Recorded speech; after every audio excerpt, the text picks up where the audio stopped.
year ago will handle the kick by Tony Zendejas.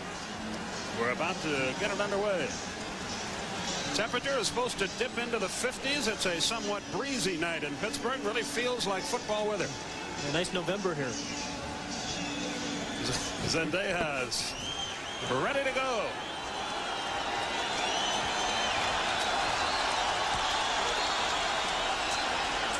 Woodson at the 7-yard line. One man to beat. He can't beat him. He's down at the 28. Richard Johnson, a cornerback, made the stop when the Steelers start with pretty good field position. Bubby Brister leads them out. And you know, when the Steelers have played well, and they played well at the end of last season, he threw the ball well, but they ran the ball well. Skip, I think that was the key. And that's the key tonight for these Steelers as they try to run the ball using Tim Worley, Merrill Hodge. Now, Worley only 11 carries last week. He's a guy that was drafted #1 2 years ago. Thought that he was going to be the featured back, but only 11 carries a week ago when they lost to Cleveland. Hodge and Worley are the deep men. Dwight Stone in the game, flanks right. It's Hodge, and he crosses the 30 to the 31-yard line. Childress in on the stop. You know, Brister will run a lot of traps out of this offense. You see Derek Hill, number 82. He'll shuffle plays in with Chris Callaway, another wide receiver. Want to get the ball to Lewis Lips. They use their tight end more than they have in a while, Skip. Mike Malarkey, number 84. You'll see him a lot tonight.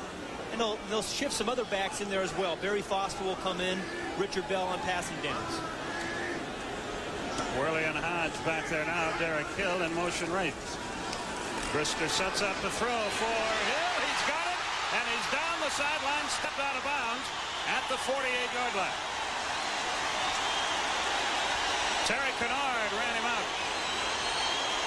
Boy, that is a very good offensive play because Chris Dishman, number 28, had Derek Hill well covered. Now, he was in motion, and oftentimes it's difficult for a motion receiver to run crisp routes. The easiest route for a motion man to run is just that one, a little square out. Dishman with good coverage, but a beautiful throw by Brister. And again, this is important for Bubby Brister to start tonight with some confidence. Two tight ends in the game. Terry O'Shea joins Mike Malarkey for the Steelers. First down, Houston 49. Worley bangs his way inside the 45, down close to the 41. Terry Kennard with the stop, but when the safeties are making the tackles, not good news for the defense. Yeah, that's a problem. That's why lots of people were surprised that Tim Worley only carried the ball 11 times, because he has all the physical skills you look for in a tailback, a guy you want to feature.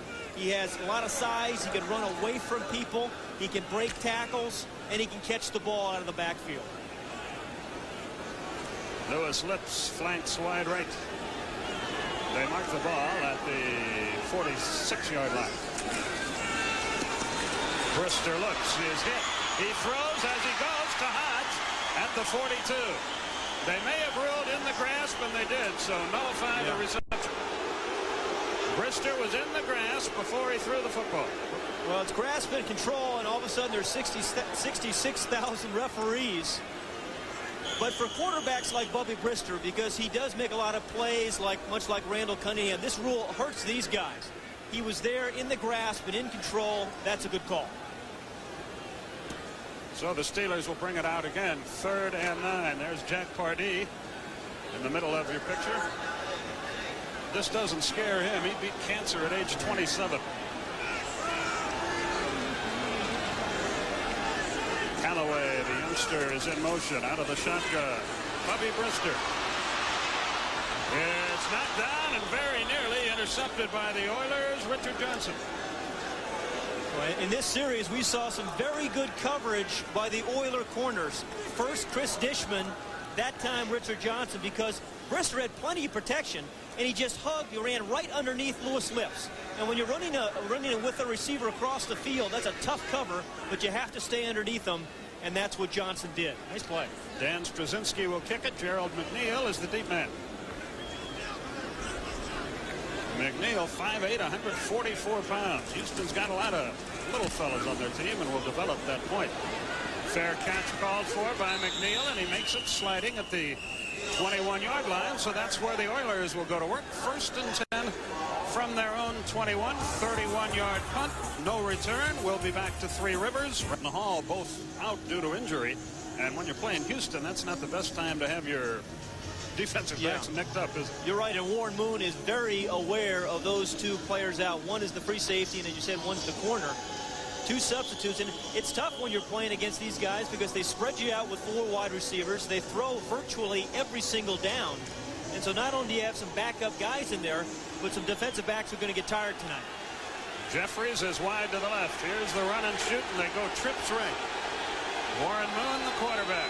Drew Hill in motion. Goes back the other way. Lorenzo White.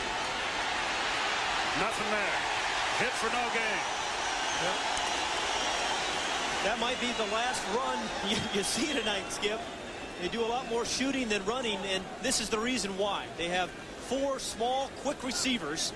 2 outside guys are Jeffries and Duncan, but the featured players are Hill and Gibbons on the inside. And the reason they're featured is they're very, very quick, and they have lots of room to work with, trying to create air in the middle of the defense, space. Now they're in the basic run and shoot. Gibbons starts in motion, back the other way. It's intended for Gibbons. It's picked off, and a touchdown for Pittsburgh. David Johnson out of Kentucky.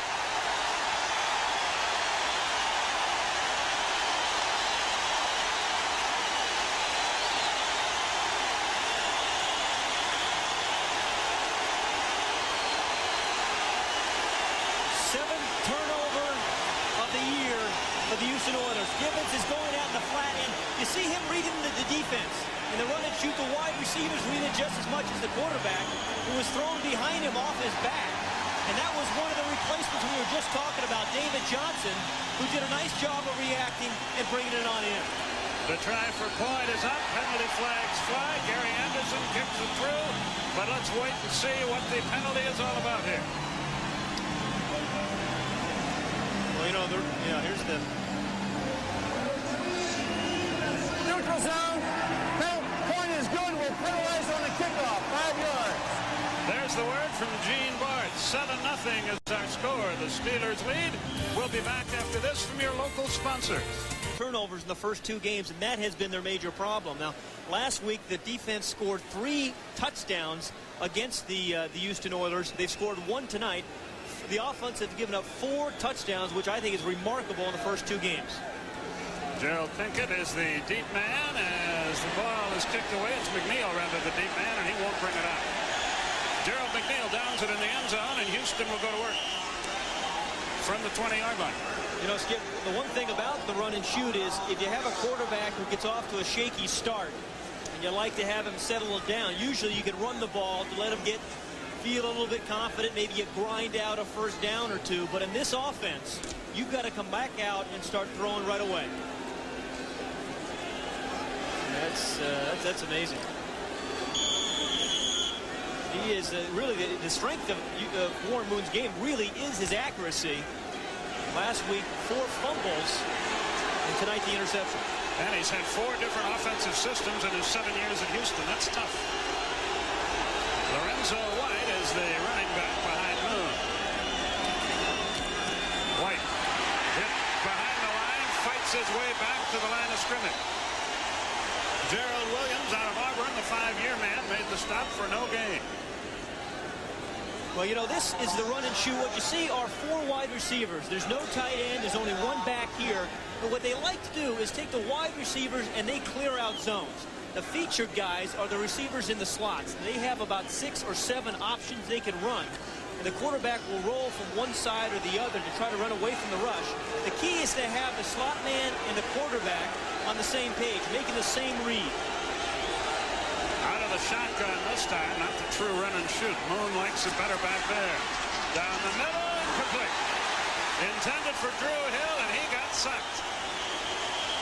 And that's Larry Griffin, who is also filling in for Thomas Everett. The 2 guys we had a question about just a moment ago, the 2 substitutions the Oilers go right to work on, and both of them respond. Here is number 22, Larry Griffin, who's filling in for Thomas Everett. And a little bit earlier was David Johnson for the interception. So Houston trying to pick on those guys. The Steelers respond. Griffin made this team as a free agent a few years back. He's out of North Carolina, so it's 3rd and 10. Out of the shotgun again with Drew Hill in motion. Possession play for Warren Moon. Penalty flags fly. He's got a man. Gibbons fumbled. It's picked up by the Steelers. They're going to call it an incomplete pass. David Johnson again, but check the flag. I don't think he came down with his feet on the ground.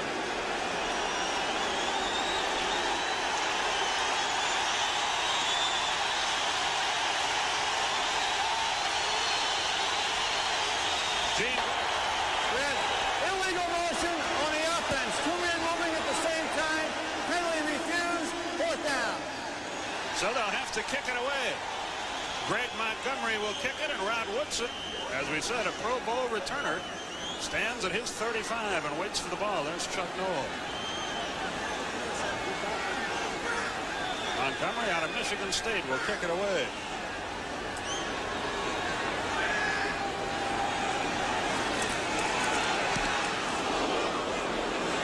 Woodson on the fly is going to let it bounce and now picks it up, shakes a tackle, and is out of bounds at the 43-yard line. So the Steelers will start their offense in great field position and around their own 43, and we'll be back to Three Rivers right after this. Flips to the left.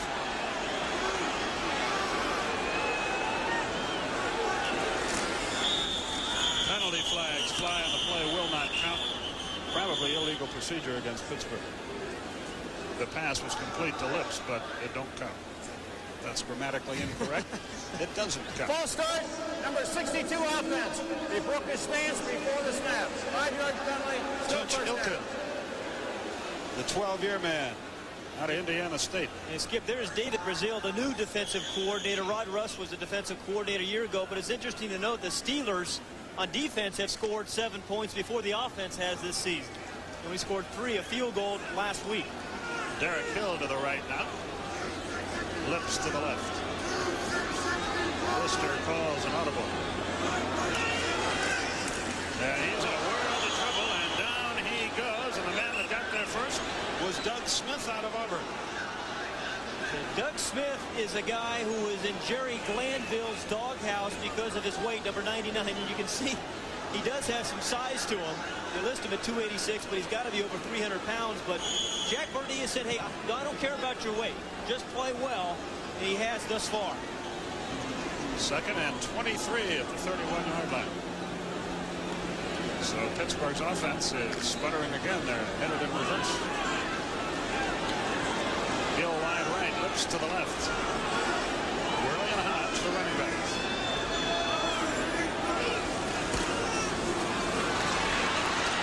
For its tight end, Malarkey couldn't hang on. Covering for the Oilers was safety Bubba McDonald. So not much happening here. It's 3rd and 23. Interesting note about the Steelers here. They haven't beaten an AFC Central foe here since October 25th of 1987. They've lost 8 games in a row. They have not been a very good home team. I think they've only won 4 home games the last 4 years in a row. You know, and people expect a lot of Chuck Noll's team this year because they finished so strongly last year, losing by a point to Denver in a playoff game, and they expected to pick up right where they left off with a new offensive coordinator and a new defensive coordinator. From the shotgun.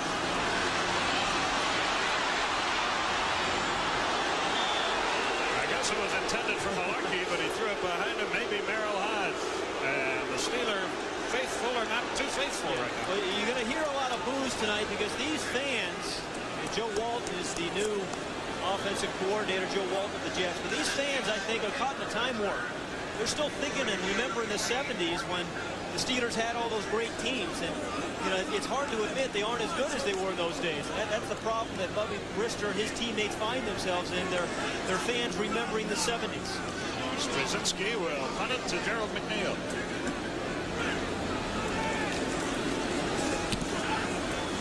The punt is a good one. McNeil is going to try to run it back. He bobbles it, recovers it at the 29-yard line. Dwight Stone covered it. You know, Ice Cube, Gerald McNeil yesterday was saying these lights can really play games with you on punt returns. If you look at some of today's scores. Bears keep rolling. Rams get on the board. Big surprise, Cardinals over the Eagles. Both the Falcons and Lions won a 41-yard punt. No return. You know, the Saints, who looked so good last Monday night, get blown out by the Vikings. And the Jets over the Browns. The Redskins at 49ers. Joe Montana, 390 yards today. Big day for him. Chargers haven't won a game. Cowboys suffer their first loss. Well, here comes Warren Moon and company. Gibbons and Hill are the slot men. Lorenzo White is the running back. From the 29, 1st and 10. Moon has time, has a man, it's complete. It's Lorenzo White, and a good gain up to about the 44-yard line. Brian Hinkle and Donald Evans in on the tackle. 15-yard pickup for the Oilers and a first down. Lorenzo White was one of 4 players who shared the position of tailback for the Oilers a year ago. And the Oilers coaching staff said, hey, we want Lorenzo White to be the guy, the featured back in this run-and-shoot offense this year. But he got off to a slow start last week with 2 fumbles. So he has there's still a question mark in the coach's mind about Lorenzo White. They want to see if he can be the guy this season. Out of the shotgun this time for Moon from the 43-yard line. Gibbons in motion. Trips left now. The give to the running back White, and he's across midfield and spins down to the 42-yard line. Another first down. Brian Hinkle out of Oregon made the stop. 14-yard pickup. You know what Warren Moon is doing there, he sees so many defensive backs and linemen out. It's really a nickel defense, but you see there's so many loose people back here in the coverage. The easy holes come here in the run. And so he audibles to the run. He comes up to the line of scrimmage, and if he sees 7 people back, he'll run the football. If there's 7 people up close to the line of scrimmage, then he'll throw. 1st and 10 from the 42. Steelers lead 7-zip. Gibbons in motion.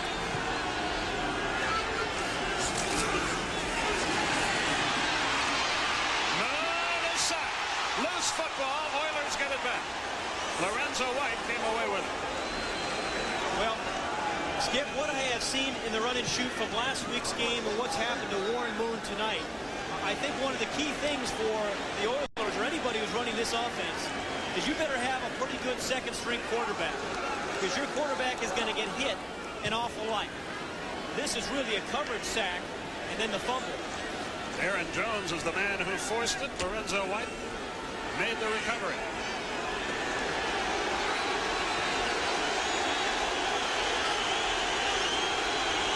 It's Ernest Gibbons in motion again.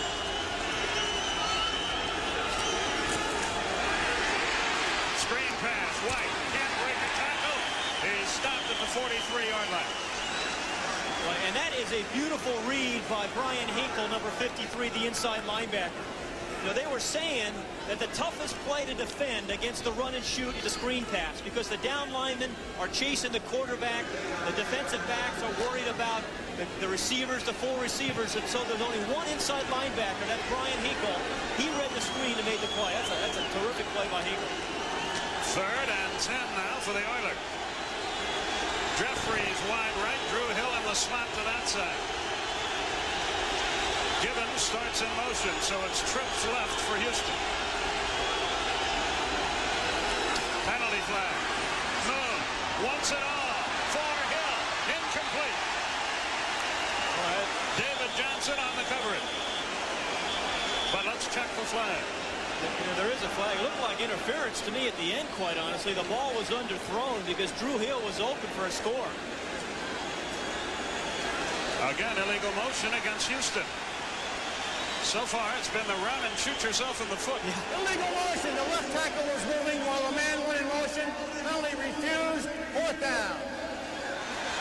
So Greg Montgomery will kick it away to Rod Woodson. Yeah, with the run and shoot duo, will pick at you with some short routes, and then they'll go deep on you. Drew Hill right down the middle.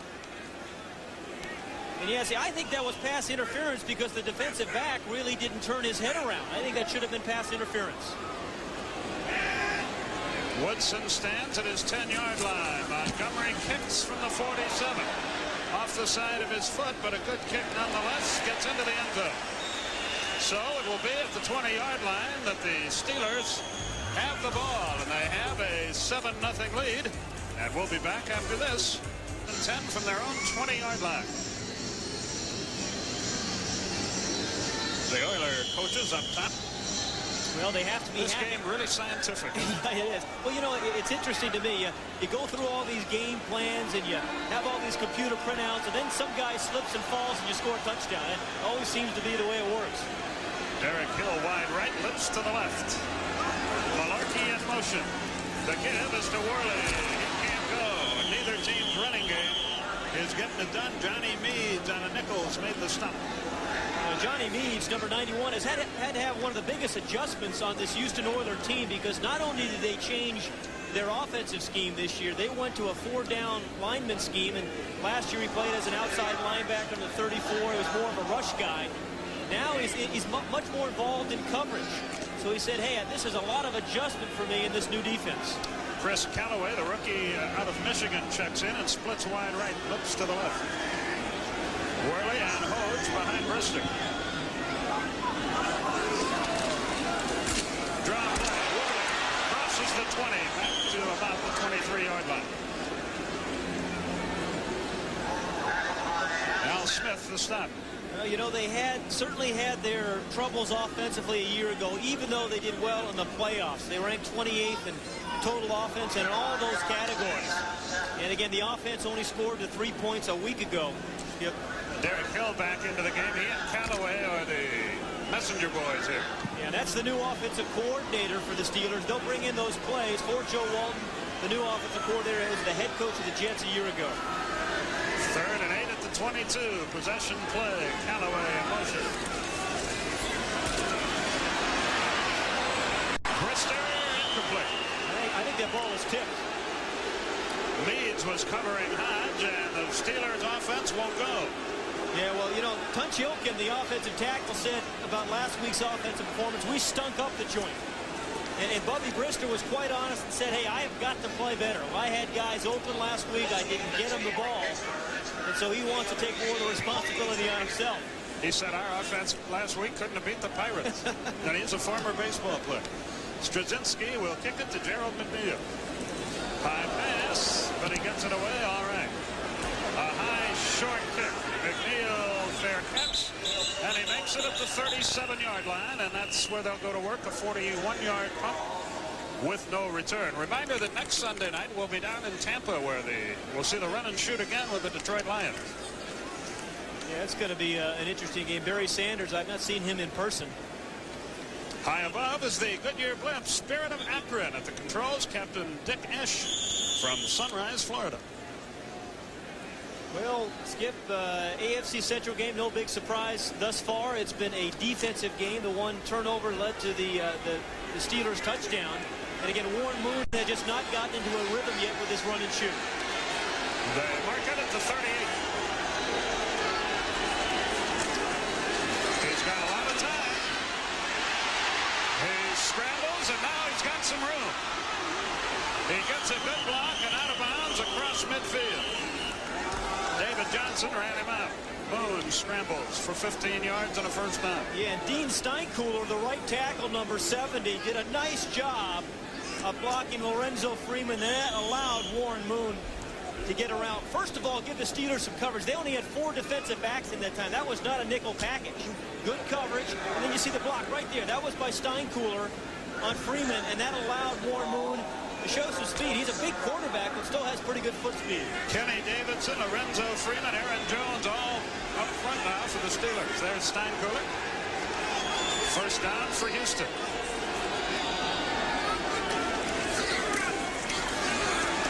Moon has time. Throws low. It was intended for Drew Hill, the veteran out of Georgia Tech. And now a little extracurricular activities. Yeah, that's Matthews and Aaron Jones. Bruce Matthews, and Jerry Glanville's gone, but the legend lives on.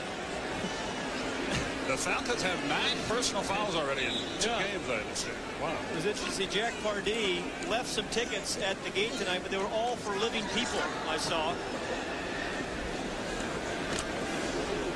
Glanville's a trip. We'll have him and his group later on this year.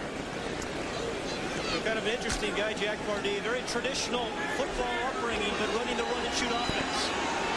Moon 2 for 7 for 17 yards. Gibbons in motion. Out of the shotgun.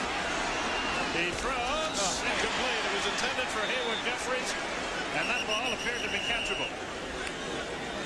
Bounced right off his shoulder pads. But again, I think you're seeing what happens sometimes when you can't run the football. There's no other alternative for the run and shoot.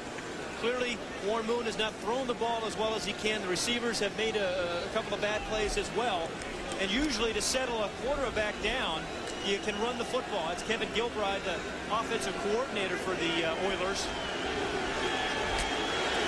3rd and 10 at the 46. Hill and Gibbons are the slant men. Lorenzo White, the running back. Let's watch.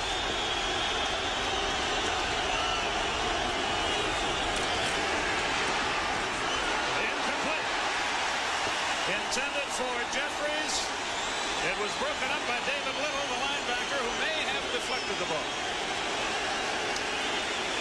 Well, the Steelers' defense has been terrific tonight. There's David Little. They've come with some 3-man lines, some 4-man line. They brought nickels, 5 and 6 defensive backs. Then they'll just play with 4 guys. So give David Brazil, the defensive coordinator of the Steelers, a vote of confidence. Did a nice job. Greg Montgomery will kick it. Ron Woodson will try to return it. Line drive. You'll get a return on this. 15 near the 20-yard line. So once again, the Steelers go to work, and it's a defensive struggle. A 26-yard interception and return is the ball game to this point. The Steelers lead 7-0, 36-yard punt, 10-yard return. They'll mark it at the 19. You know, I think there's so much optimism around the Steelers. There was this summer because of how many young players they have in the team. They finished the season strongly. They said, hey, we got an awful lot of young players. Bubby Brister's a young player. We're going to have a good team. That's the frustration you hear tonight in the fans when they boo because they got off to such a poor start last week. The give is to Hodge across the 20 to the 21-yard line. Merrill Hodge out of Idaho State. Well, the key here with the Steelers thus far offensively, they have done virtually nothing on first down. I think every second down has been 8 or more virtually for the Steelers. Lewis Lips comes out of the game. Derek Hill, Chris Callaway now the receiver. Hill flanks right. The give is to Worley on the sweep.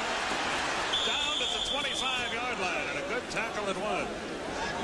Worley looked like he was going to get some room, but Smith was there on the stop. You're right. Doug Smith has played an awfully nice game, and he is one of the defensive tackles who can fool you with some foot speed. A big guy, 300-some-odd pounds, but we've seen him make tackles on the right sideline, the left sideline. He's stuffed guys inside. So he's off to a very good start in this game. Steve Brown and Patrick Allen check into the nickel package for Houston.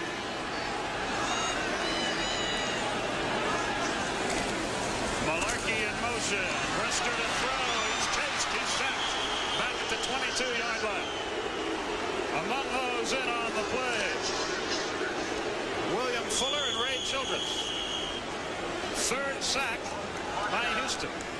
And I think the key for Bubby Brister, because he's a high-strung, emotional type, is to not to get too down on himself. I think having an emotional leader as he is can be both good and bad. He can lift your teammates when things are going well, but I think he can bring people down when things are going miserably as they are for the offense right now. Straczynski will kick again to Gerald McNeil again.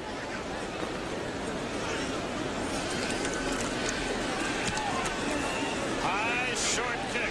McNeil fair catch.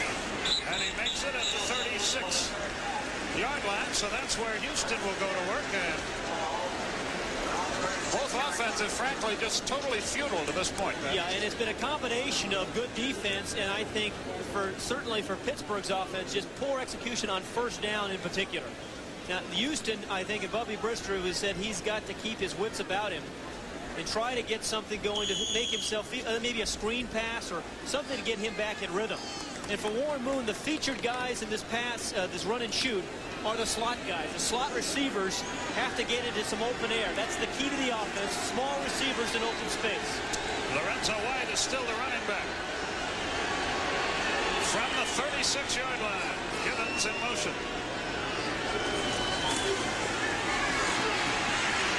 Down the middle, and a completion this time. It's Drew Hill at midfield.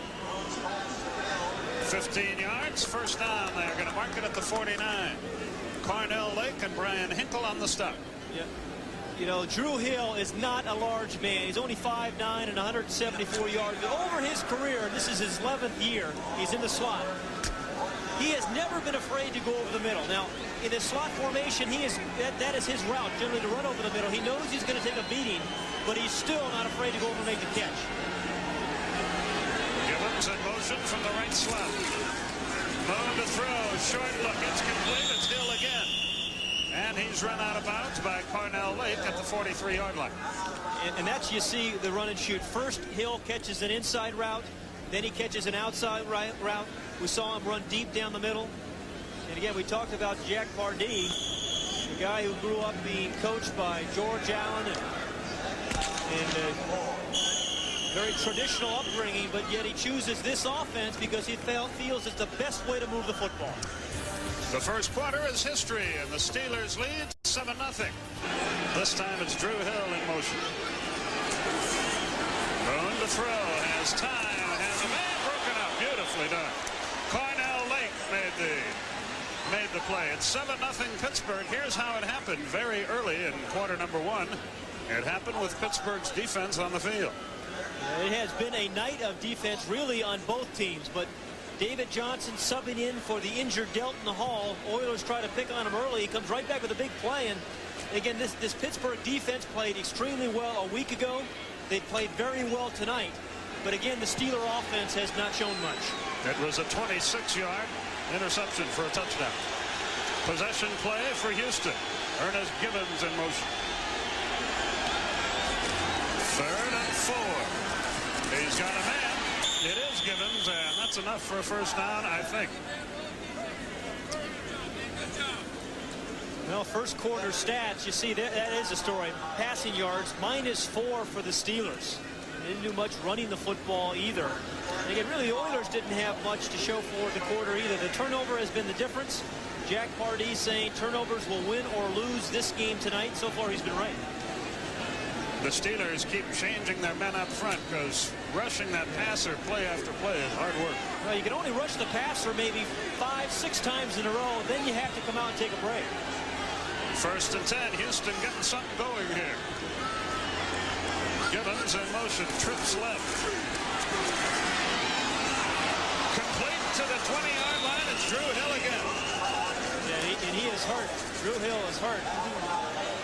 Again, he went over the middle and he paid the price, and it's his right shoulder that is the problem. And the Houston medical crew gets to the field. An 18-yard completion. Hill 3 catches, 39 yards, but he is hurting.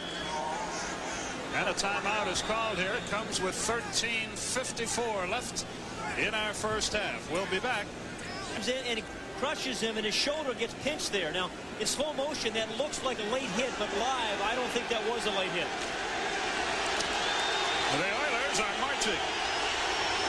Leonard Harris is in place of Drew Hill.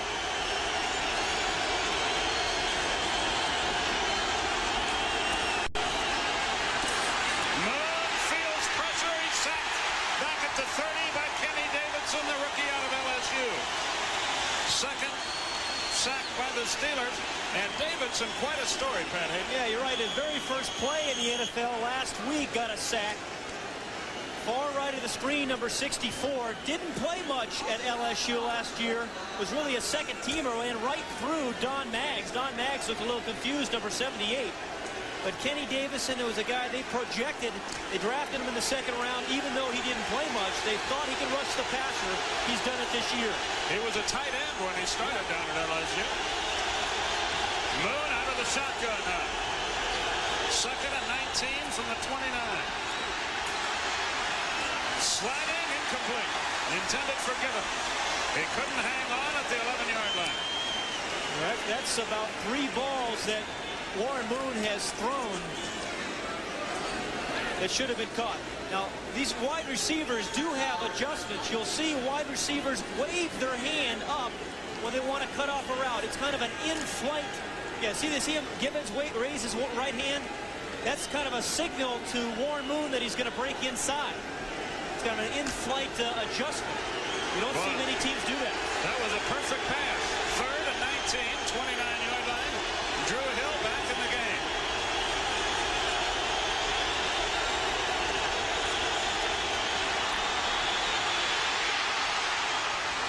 Gibbons, but he's hit at the 24 by Woodson. And thrown back. And the Steelers have held.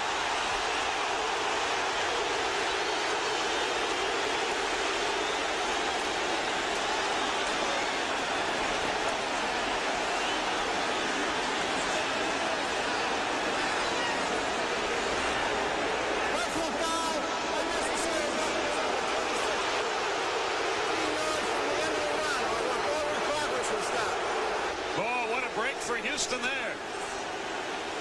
Boy, the defense has played so well tonight. This Pittsburgh defense has really been sensational.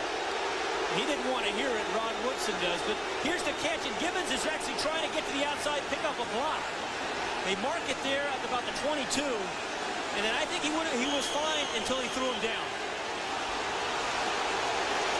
And Ernest Gibbons, all 5'9" of him, throws the ball back at Woodson. So it will be 1st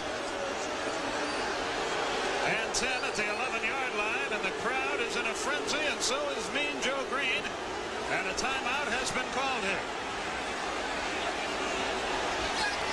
Chuck Noll not too happy either. No.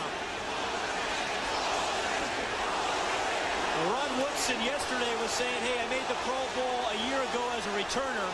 I want to make it this year as a defensive back.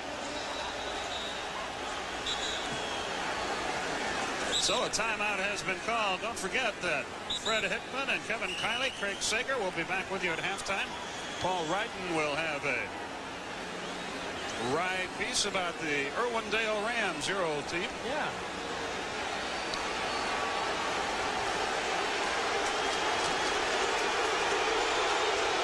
Well, the Oilers are more shoot than run. They can't hear, and the officials call time. You know, and I think this is one of the areas, Skip, that really I think most people who are critics of the run and shoot say, hey, can you put the ball into the end zone inside the 15-yard line? I mean, all of a sudden, those routes are a little smaller. Yeah, and you have a bunch of tiny little receivers who get jammed at the line of scrimmage. And there are some questions over the course of the year that are going to have to be answered for the run and shoot. One of them is putting the ball into the end zone from right about this area of the field. Operator, please reset the clock at 12:35. 12:35. They want the clock reset to 12:35. They get that done.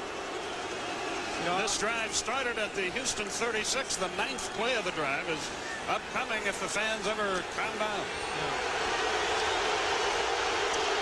I always think it's a mistake for a quarterback to back out because the crowd is just going to get worse and worse.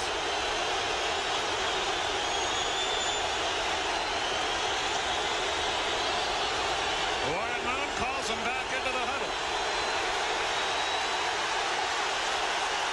Does it ever cross your mind that there are a lot of terribly frustrated people in the world and they all come to sports events?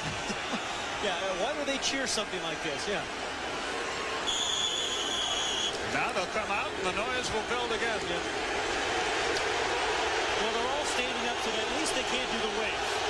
So be thankful.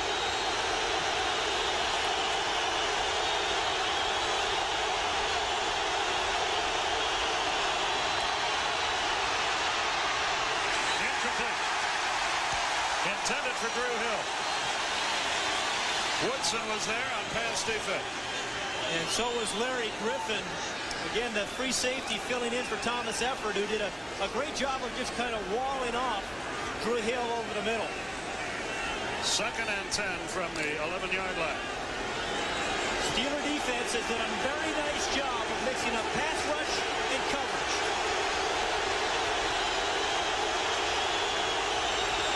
Trips left for the Oilers. Gibbons in motion. Down the middle, incomplete, flag, interference. Cornell Lake, apparently the guilty party. Let's see. It was intended for Jeffries.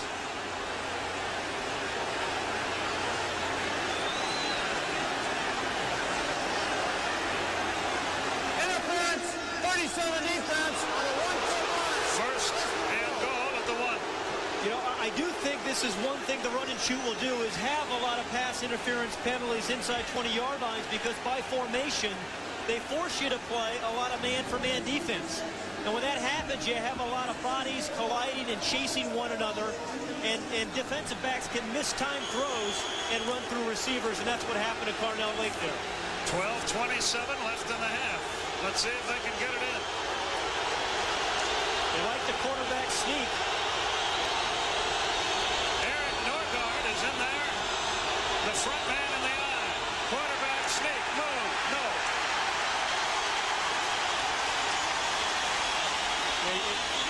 And you ask what you do in the run and shoot on short yardage. Another one of the questions. They don't have any tight end on the on the roster.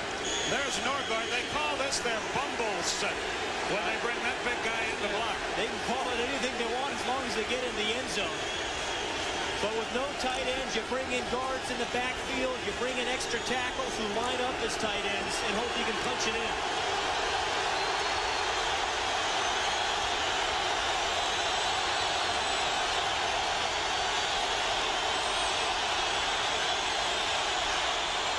White. Touchdown. And the Steelers argue and the flags fly. But it's a touchdown for Lorenzo White. And that was on Greg Lloyd. Greg Lloyd got into the referee's face, and that resulted in the penalty. But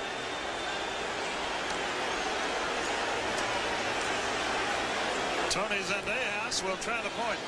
now watch this. The fullback, who we believe is still Norgard, gets in the way of the pitch as Warren Moon's trying to get the ball to Lorenzo White. But Norgard, who's not used to being back there, gets in the way. But nonetheless, he throws a pretty good block as he gets in. But after the play, number 95, Greg Lloyd is right in the side judge's face. And then the flag is right there. So the Steelers really hurt themselves allowing Houston this long drive. Yeah, I think, you know, babies were born, raised, and had children during that drive.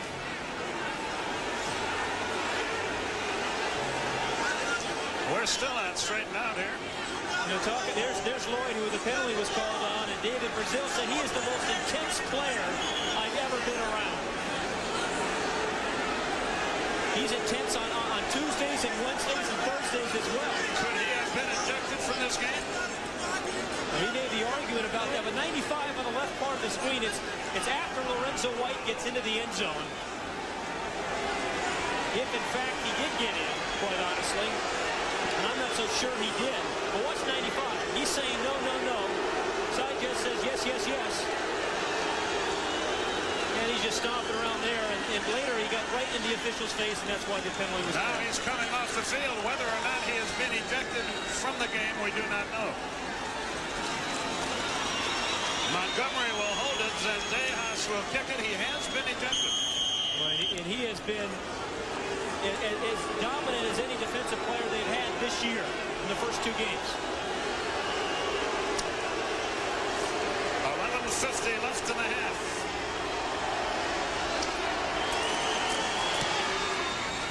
And we're tied 7-7. 11 plays, 64 yards, 3:58 off the clock. And the Oilers have tied the Steelers with, quite frankly, a lot of help from Pittsburgh.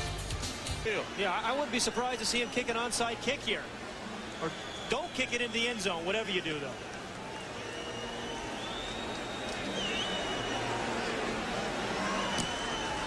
He does not heed your advice.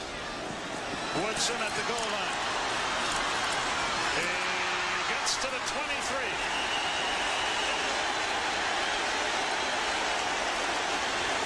Terry Kennard made the stop. So Skip, kind of a questionable call on the touchdown. They're still going at it. This time it's number 53, Eugene Seal, a special team specialist, if you will, for the Oilers. We're going to take a look at what happened to Greg Lloyd, and what the report was, number 95, he bumped into the official, and that's why he was ejected. And the second effort, I guess, of Lorenzo White got him into the end zone, the official says, but he bumps the official right there, and that's where the flag goes. He's gone. And that's no help to Pittsburgh at all. Lewis Lips, wide right. Terry O'Shea, Mike Malarkey, two tight ends in there as Brister brings them out. Worley to the 28-yard line. The offensive line, I think, Skip, of the Pittsburgh Steelers really has to start to do something here. We haven't seen many traps out of this offensive line. That's what they've been famous for over the years. And if they're going to be successful here and get Bubby Brister back in this game, these guys are going to have to do a job. You can see the problems that they've had. Yeah, the punter is going to be in the whirlpool tomorrow.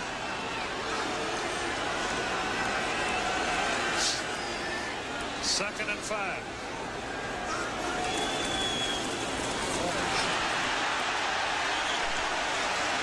To the 33-yard line. Worley again. Al Smith made the stop, and there goes Lloyd. His night's work is done. So our ratings will increase by 1. First down for the Steelers. The crowd somewhat derisively cheers. It's their second first down of the game. I think they're cheering for Lloyd as he goes off. And the defensive players are the guys who ought to be cheering for the Steelers thus far tonight. Malarkey in motion. They give it to Worley again. Breaks one tackle, but not the second. Patrick Allen made the stop, along with Bubba McDowell. Bubba McDowell, number 25, is the strong safety there for the Oilers, and he's one of those guys who had a reputation a year ago in the Jerry Glanville era. But this defense is cleaning up the act penalty-wise, but they still have the same intensity. Talking to some of these defensive players, they want to be able to come out and throw their bodies around, but without the penalties they had a year ago. Lips wide right. Worley and Hodge, the running back. Worley. Down he goes at the 37. They've gone to him 4 straight times out of Utah State. Al Smith the tackle. Yeah, was that a collision between Al Smith and Tim Worley?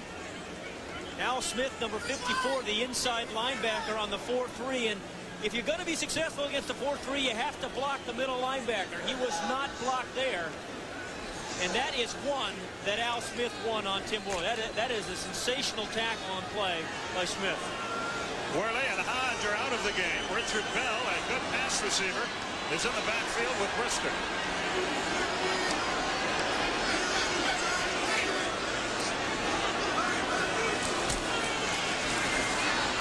Got a man that is complete to Chris Callaway, the youngster out of Michigan.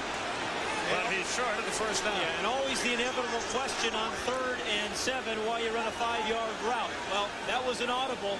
Bubby Brister thought he was going to get man-for-man coverage and could get the ball to Callaway running away from the defense, but it didn't work out. Gerald McNeil, you see, is the deep man. Dan Straczynski will kick it away. 8.5 minutes left in our first half. McNeil was saying catching the ball under these lights is tough at this particular stadium. Here we go. No rush. McNeil at the 21. He's nailed immediately. Flags fly. Dwight Stone made the stop. Number 20. 37-yard kick, no return. I'm not sure he gave him an opportunity to catch the ball, as we have two flags now. One flag where the ball was kicked, one flag where the ball was caught. So it'll take them a while to sort this out. Let's listen. Post-possession fouls against the receiving team. 53 and 26 will penalize from the worst possible spot. Eugene Seal and Bo Orlando, the penalized men. So let's see where the football winds up as Warren Moon takes over in a 7-7 game. 8:13 left in our first half. There's a man, Eugene Seal, who made this Oiler team 4 years ago as a special teams player and has never forgotten. Though the penalty there, he's played wonderfully on special teams this year. They'll start at the 10-yard line when we come back. And we'll be back right after this from your local sponsors. Sound City presents the Sony. Then at 8 o'clock, Detroit and Tampa Bay meet. And we'll have that one for you from the 10-yard line. Gibbons in motion and contact made by the Steelers and by Keith Willis. Willis out of Northeastern, an 8-year veteran. But let's see if he was drawn off. Keith Willis was the one who was saying yesterday that playing this run and shoot, I can only rush the passer about 7 times in a row, then I go suck some oxygen. He was also the guy that we said, how do you like playing on Sunday night? He said, great. One Sunday I get a chance to go to church.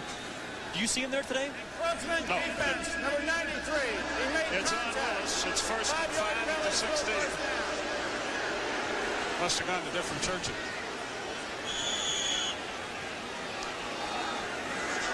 Well, again, in a traditional offense, when you're backed up, you run the ball out. But here in the run and shoot, again, primarily the passing offense. Jay Pennison, the center, makes all the line calls. First and 5. Ernest Gibbons in motion.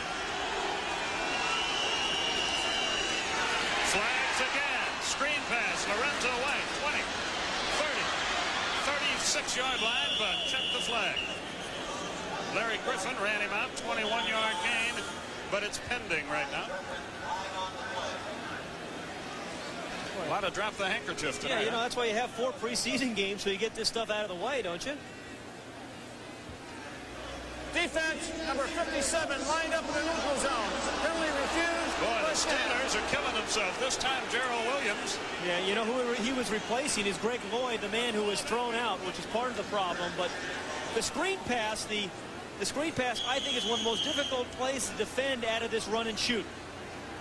Because you have so many guys coming upfield, all the defensive backs being run off with the pass receivers, the 4 wide receivers, and then the back slips out of the backfield. The penalty, of course, declined by Houston. There goes Gibbons, and back again he comes.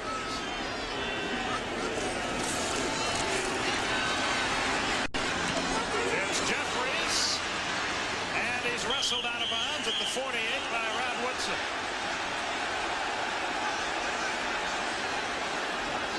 This Houston group of receivers, look at the poundage and heights of these guys. Yeah, you know, you can probably fit them all in a Volkswagen. And I think if you put like Tony Jones and Gerald McNeil together, their weights, you'd have a pretty good-sized football player. It's amazing, isn't it? Yeah, there's Tony Jones, 5'7", 138 pounds. They list him at 142, Yeah. but we found out they're fibbing. Program weight, you know, program weight. First and 10 from the 48-yard line.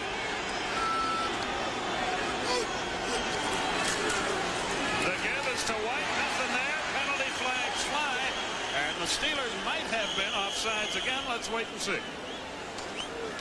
They're playing drop the handkerchief tonight, big time. Yeah, this is disgusting. All the penalties for a regular season game, second regular season. And you go through the preseason, you expect it. 57 defense, lined up in the neutral zone. Same thing. Once again, it's Gerald Williams. That's twice in 3 plays. Yeah. He's lined up in the neutral zone. And remember, he's replacing Greg Lloyd, the man who got thrown out. But lots of interior line play. Watch the nose tackle, number 98 against Pennison, 52, the center for the Oilers. The hard count by Warren Moon. The number 98, Gerald Williams, is fighting through an awful lot of bodies to make the play. So it's first and 5 for Houston again. They're in Pittsburgh territory. 6:40 left in the half. Moon, he's in trouble. Screen pass, Lorenzo White, 40, 34-yard line. Woodson the stop, but a good gain, 12 yards, first down. Yeah, I think a good offensive team, if they're successful with the play, they force you to defend it. Another penalty. Another flag. Illegal receiver downfield, this one against Houston. Man. And this should not be happening in the second regular season game. Ineligible, number 52 downfield on the forward pass. The center, Jay Fennison. Spot, still first down. Yeah. Now, Gerald Williams, the nose tackle there, number 98, really put some early pressure on Warren Moon. And I think one of the unusual things about Gerald Williams, everybody talks about quarterbacks having game plans. He's one of the few nose guards in the league who goes in with his own game plan himself. How he's going to play the center, what he's going to do against double teams, how he's going to rush the passer. He comes in, he thinks about it himself, has his own set of game plans at nose tackle. 1st and 15 at the 44.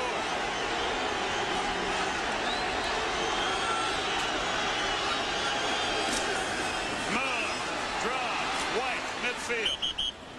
Keith Willis made the stop. About a gain of about 5-6 yards. You know, you mentioned something earlier which is interesting. I think in the run and shoot, as you talk about it, Warren Moon's in shotgun there. The true run and shoot does not have shotgun plays. Warren Moon feels comfortable back there, but it's not as good a running formation. And that's why Detroit, whom we'll see next week, they do not run a shotgun, and that's why I think Barry Sanders is a more effective runner. Detroit won their game today. They beat Atlanta by 7. Tampa Bay, their opponent next week, was defeated by the Rams and defeated handily. Both teams 1-1. Here it's 2nd and 9 from midfield.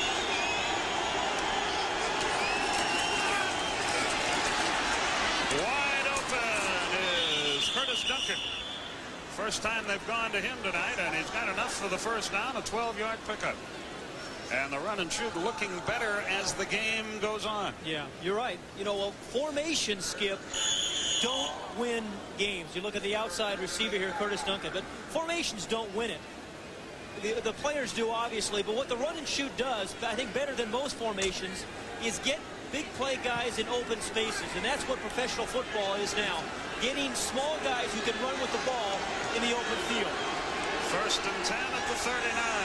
Drew Hill goes in motion into the slot right. Trips right, Houston. Somebody moves too soon. This play will be called back.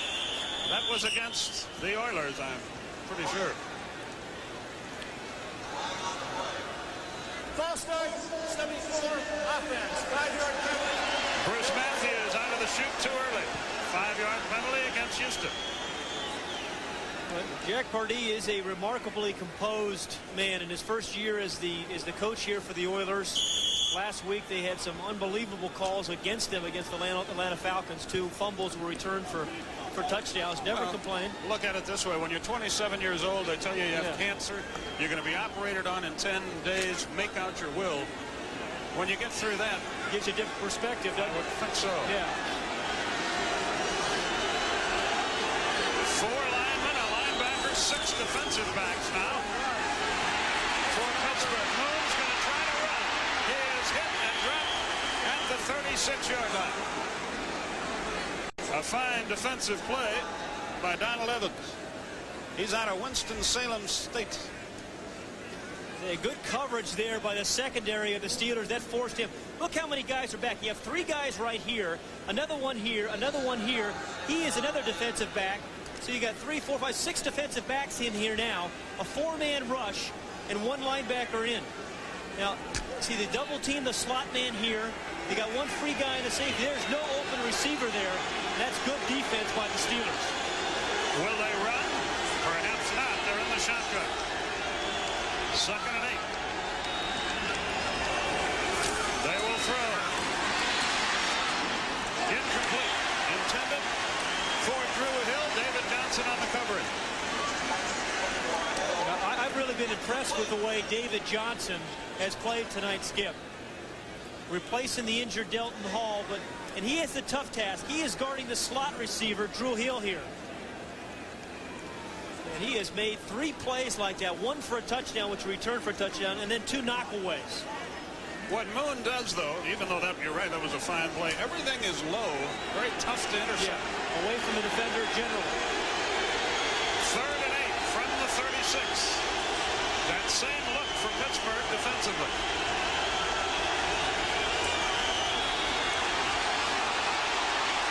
He avoids the sack, but he is short of the first down at the 30-yard line.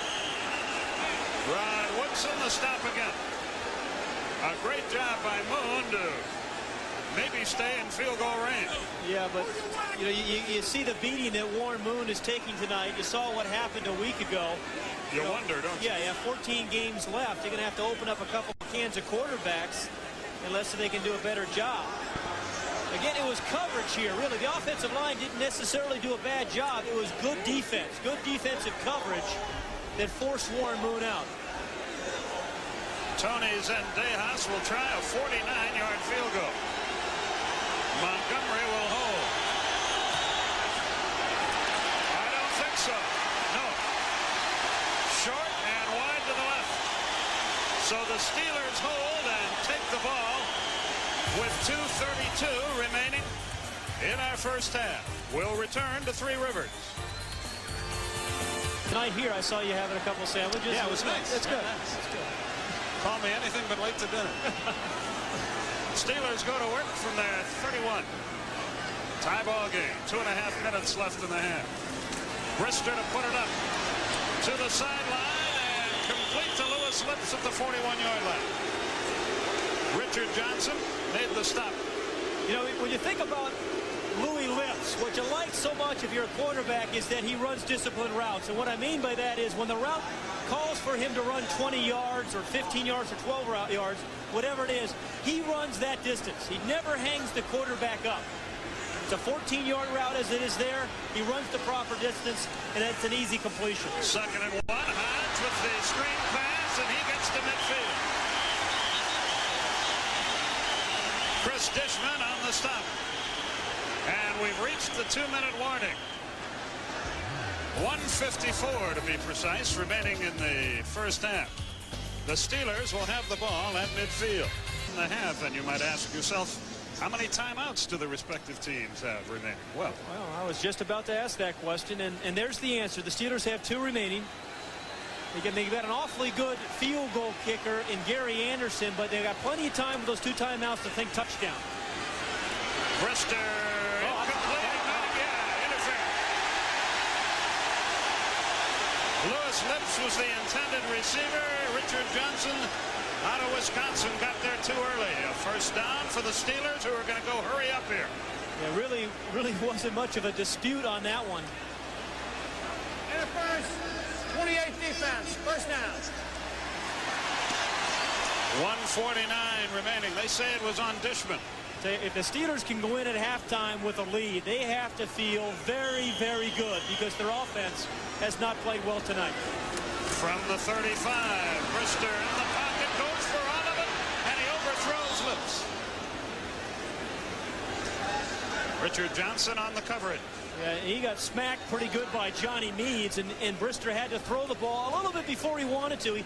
It's a frustrating thing for a quarterback. He knows he has a touchdown if he just has a second longer because Lewis Lips is coming wide open, but he knows he has to get rid of it. And so he does the best he can to throwing the ball away from the defender and taking the shot. There's Jim Eddy, the defensive coordinator of the Oilers. Lips wide left, Derek Hill to the right.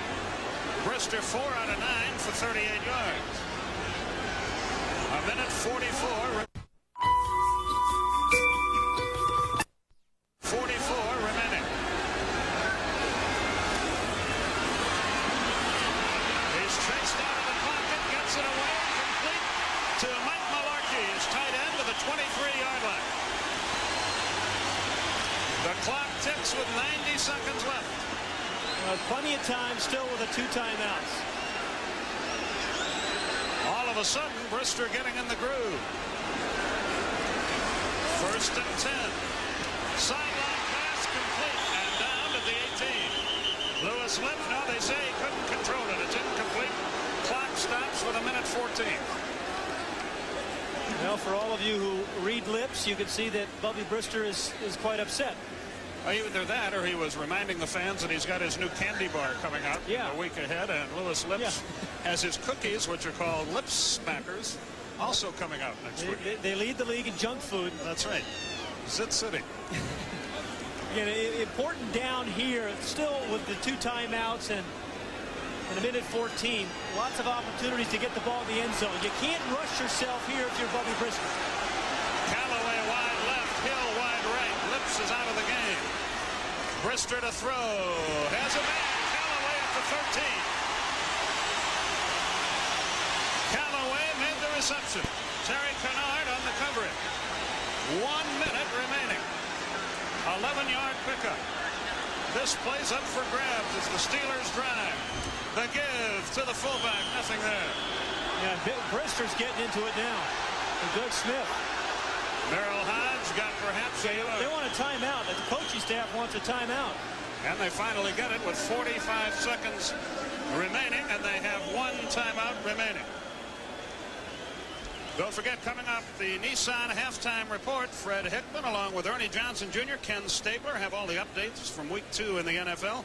And once again, a Paul Ryden original. All that coming up at halftime. 45 seconds away on the clock. Pittsburgh with 1 timeout left. You know, speaking of halftime, I know Ken Stabler has some memories of this place, this stadium, some good ones and some bad ones. He sure does. There's our group. That's Willie the Wildcat over there. Yeah, on the far, yeah, there he is. Kevin Conley, Fred Hickman. Do you think he looks better with the mask when he's got the full regalia on, or? No comment. But yes. Here we go. 7-7 our score, but Pittsburgh knocking on the door. They're at the 14.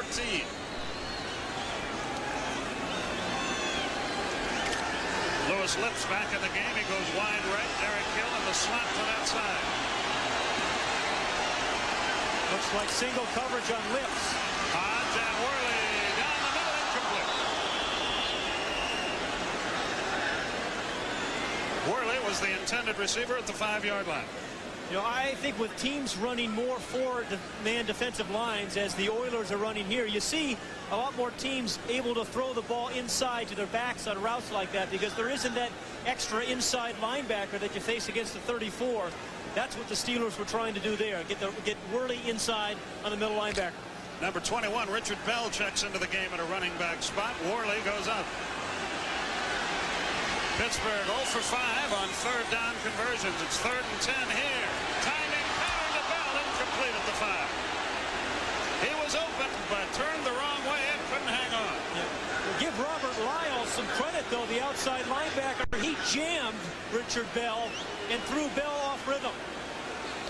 Straczynski will hold as Gary Anderson comes in to attempt what would be a 31-yard field goal, and they've had some problems, Straczynski and Anderson. Yeah, Anderson is a little concerned about the holder. Straczynski, a new holder for him, his 4th holder in 9 years. Penalty flag. The kick is up. The kick is good, but let's see about the flag.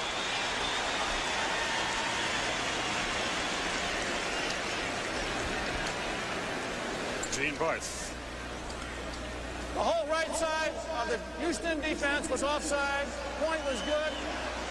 Field goal was good. We'll penalize 5 yards on the kickoff. 31-yard field goal. It's a 10-7 game. The Steelers reclaim the lead with 32 seconds remaining. Here's the look. I think the holders are the worst job in football because everybody thinks it's an automatic. Sometimes it has not been for Straczynski this year. That time he did a wonderful job. The great thing here, watch the center as it comes back. They time the spin. They know exactly how hard to throw it so that the laces come down away from the kicker. That's a beautiful snap and a nice hold there, and that's why it was 3 points. Anderson now 2 out of 3 on the year. It's a 10-7 ball game with 32 seconds remaining. You used to be the holder. Yeah, and for every guy I hold for, the field goal kicker never missed one. It was always my fault, you know. That's part of the union, I guess. They never missed. But we were talking earlier, don't you think the Steelers have to be awfully happy about leading this game as well as badly as they played offensively? Oh, you betcha. So the Pittsburgh team will kick it away, and Gerald McNeil, as you see, is the deep man. And the Steeler defense still leads in scoring this year for their team. They've scored 7. The Steeler offense 6. Anderson will kick it away.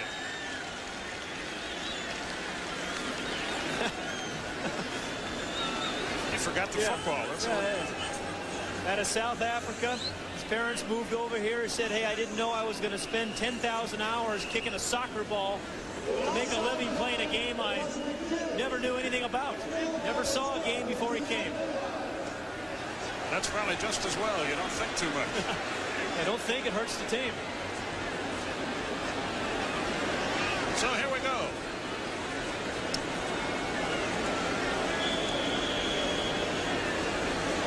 Anderson goes to work. Line drive. McNeil lets it go into the end zone and out of bounds. McNeil gambled that it would sneak out before it reached the end zone. It did not. So Houston goes to work at the 20-yard line with 32 seconds remaining. To recap the scoring, David Johnson, a 26-yard interception return, gave the Steelers a 7-0 lead. Lorenzo White, a 1-yard run to tie it. Now Anderson, a 31-yard field goal. There's a face out of the pass. Franco Harris. Boy, he was a good running back, wasn't he? Yeah, he had some wonderful afternoons, Sunday afternoons here in this stadium. And, boy, he deserves being named to the Hall of Fame. Now, 32 seconds still with this offense the Oilers have.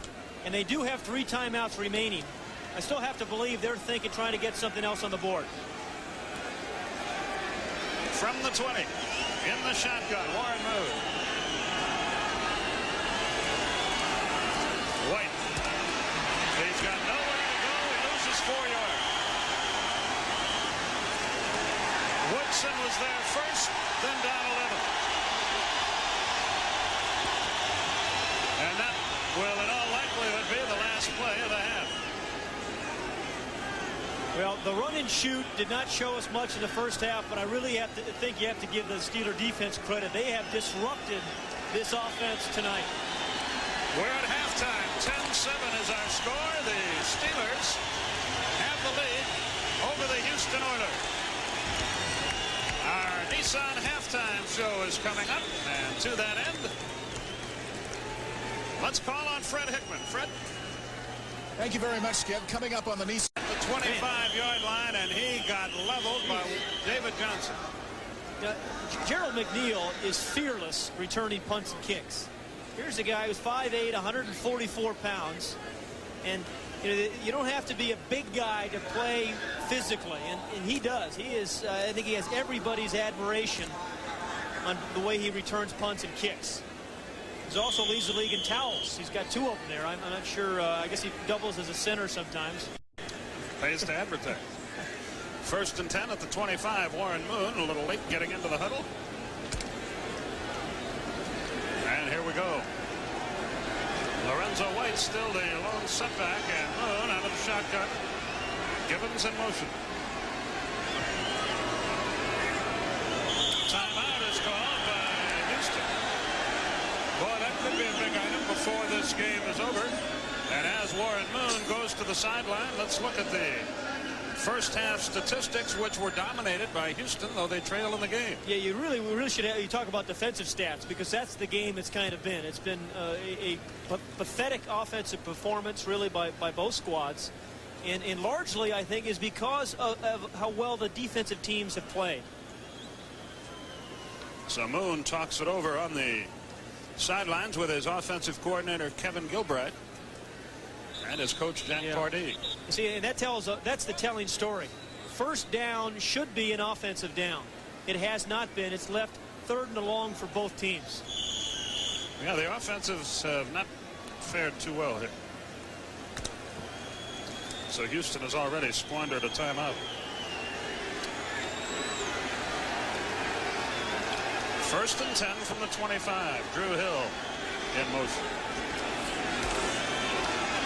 Drew Hill with the football. It's an incompletion. Carnell Lake out of UCLA was on the coverage. Well, you know, Carnell Lake was drafted 2 years ago, as you said, out of UCLA. Was a linebacker. He made this transition a year ago to strong safety. Got burned a couple of times. But he said the coaching staff said this year Carnell Lake will not make the mistakes he made a year ago. They expect a big season out of him at strong safety. And that's a position that requires a lot of adjustments. You have to come up and be able to tackle and play close to the line of scrimmage, but still be able to cover deep. 2nd and 10 for the Oilers. Gibbons Jones in motion.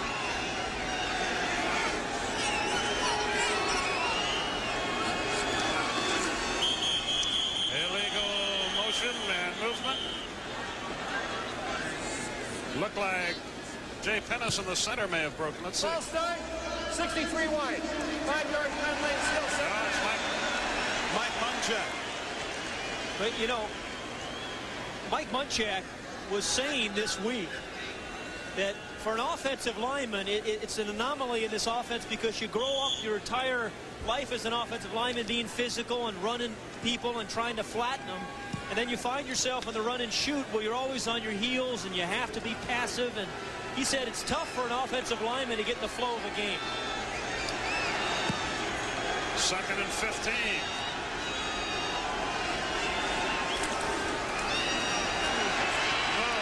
Is rushed.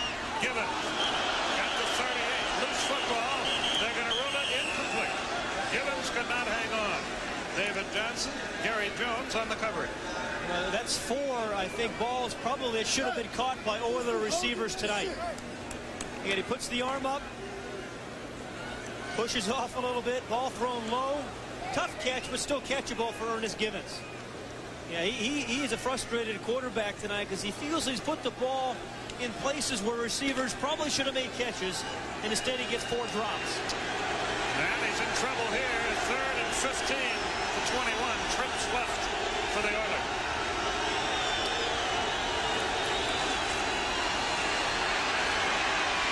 He goes for all of it for Jeffrey. Incomplete. Woodson on the coverage.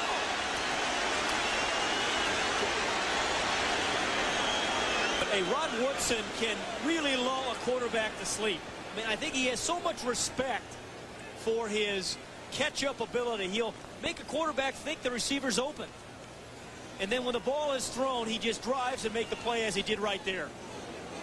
Unsportsmanlike conduct, 97 defense, 15 yards, automatic first down. Wow. Aaron Jones called, and once again, the Steelers killed themselves. Did Jerry Glanville sneak in and coach this team? But see, he was beaten, and I think he was baiting Warren Moon, hoping Warren Moon's going to throw that ball, and then he has such respect for his own catch-up ability and his burst. He knocks the play away. 7 penalties, 66 yards against the Steelers. That gives the Oilers a first down. 3 of the penalties have kept drives going.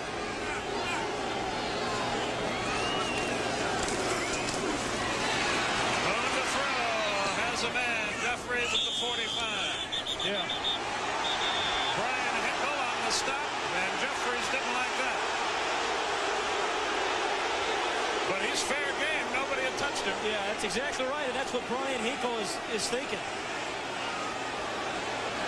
Again, when the run and shoot is working, you have guys wide open, and then Brian Hinkle really does the right thing here, because obviously Jeffries can get up and run. Jeffries just didn't appreciate the magnitude of the hit, I guess, but that's why the Steelers' defense has been awfully good this year so far. 2nd and 1 for the Oilers. Hill in motion.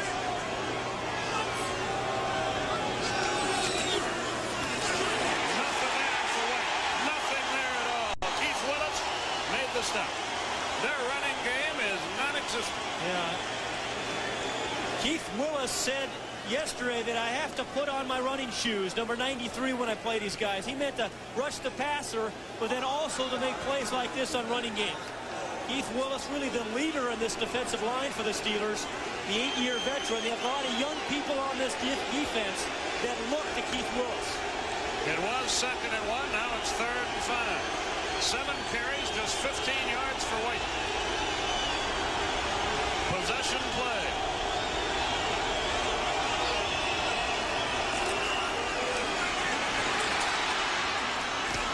It is complete.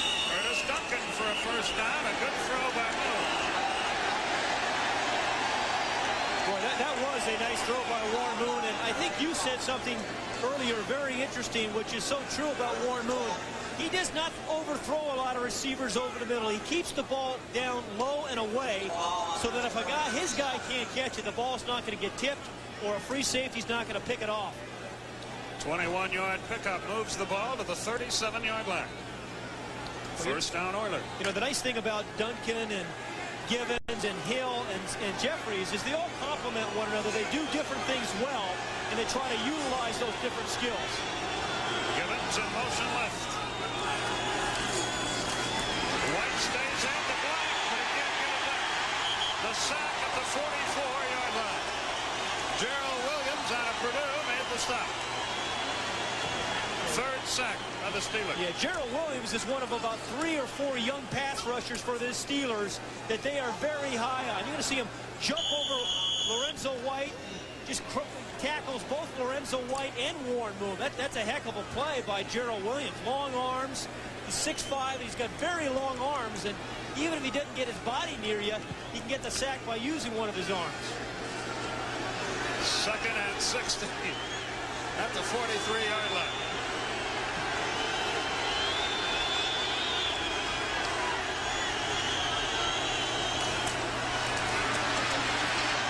For all of it, overthrows Hill late on the coverage.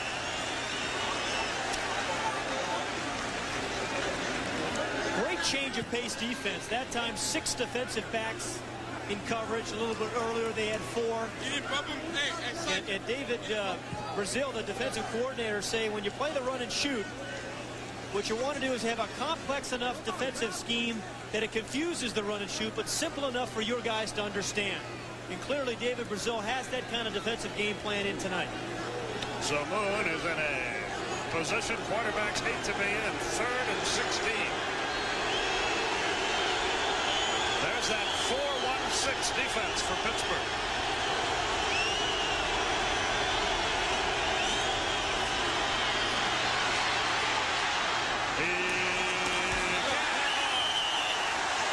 Jeffries had a first down, but he couldn't hang on to the football.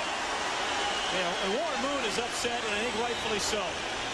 He is putting the ball on the numbers, and guys have to make the catch.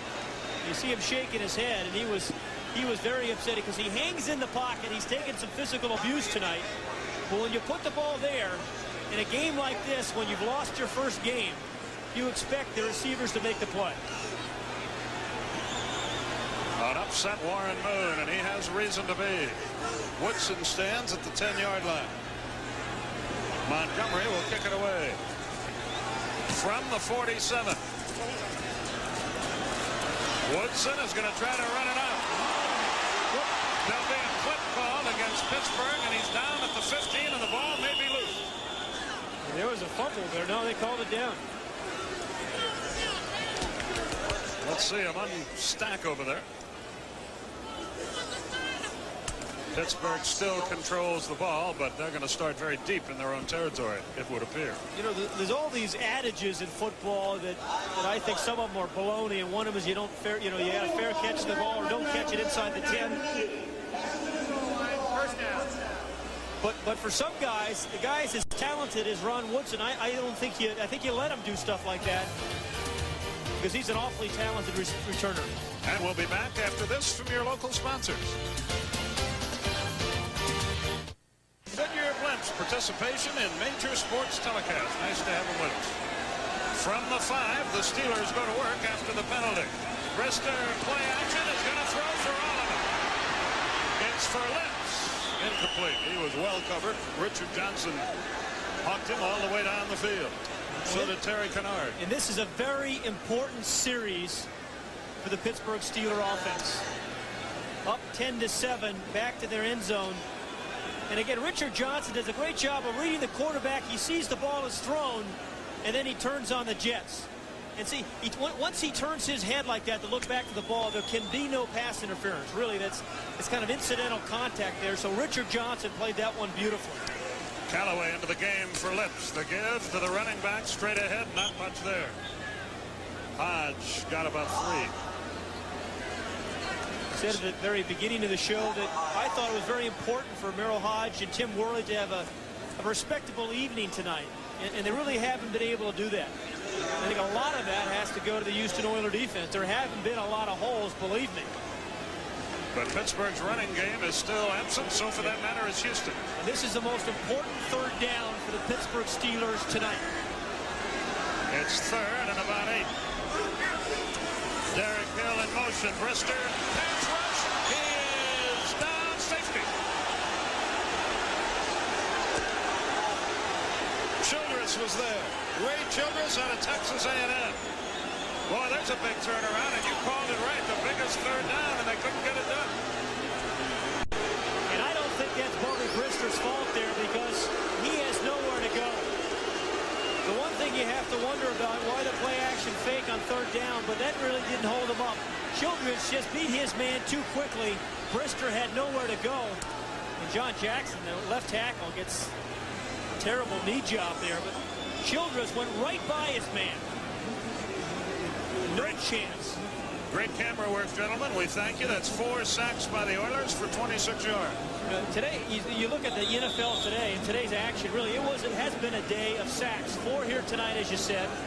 Philadelphia sacked Phoenix quarterback 6 times, and although they lost, I mean, in the 49er game, there was a bunch of sacks. So last week in the NFL, it was a day of defensive touchdowns.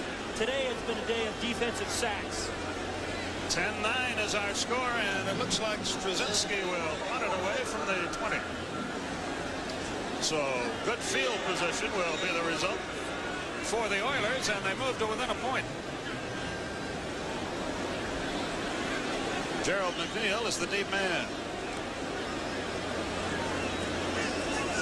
He stands back at his 23-yard line.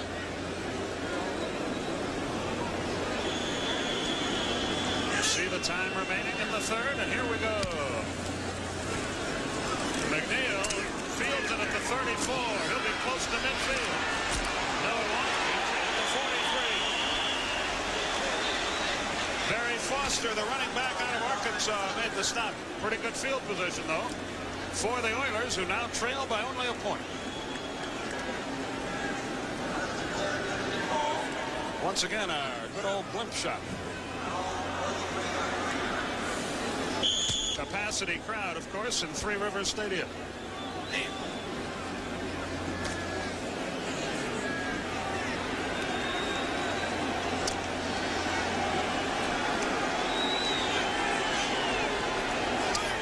Warren Moon brings him out.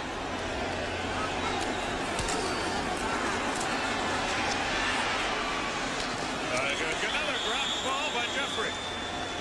Woodson on the coverage, but he was open, got hit right in the numbers and couldn't hang on. I don't think Warren Moon can believe what's happening to him because he is putting the ball on the numbers. Certainly very catchable passes. And that one really should have been caught by Jeffries.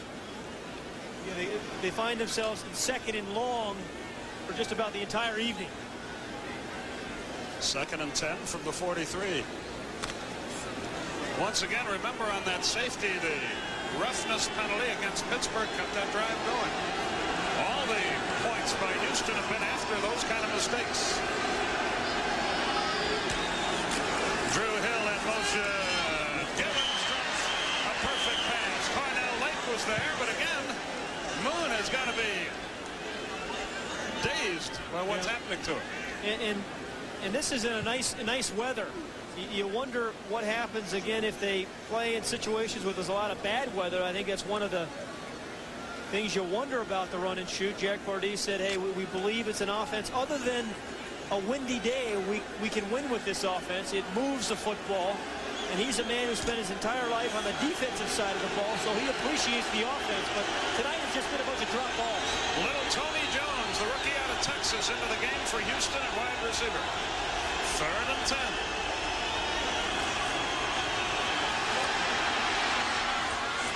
There's one that's held on to by Gibbons, and he's got a first down at the 33.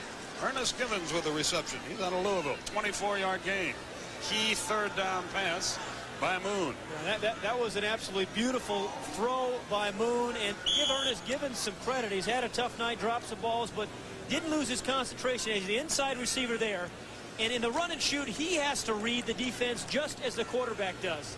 So the run and shoot receivers take some of the reading of the defense off the shoulders of the quarterback and do a lot of it themselves. Gibbons 3 catches, 36 yards. Gibbons in motion. White, nothing there. Nothing at all. Brian Hinkle was on the stop. So was Keith Willis.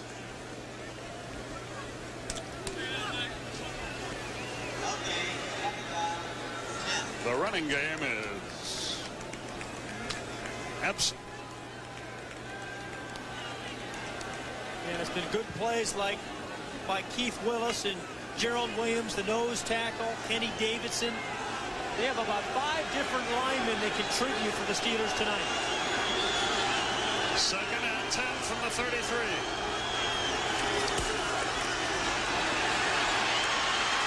He got it away to White. A stiff arm. And a good run by White to the 24. Close to a first down. Now, you don't see the stiff arm much anymore, do you, in football? And it's kind of the stiff arm. You're talking about Lorenzo White. It's kind of a dramatic play. And I don't know why you don't see it as much anymore, but you certainly don't.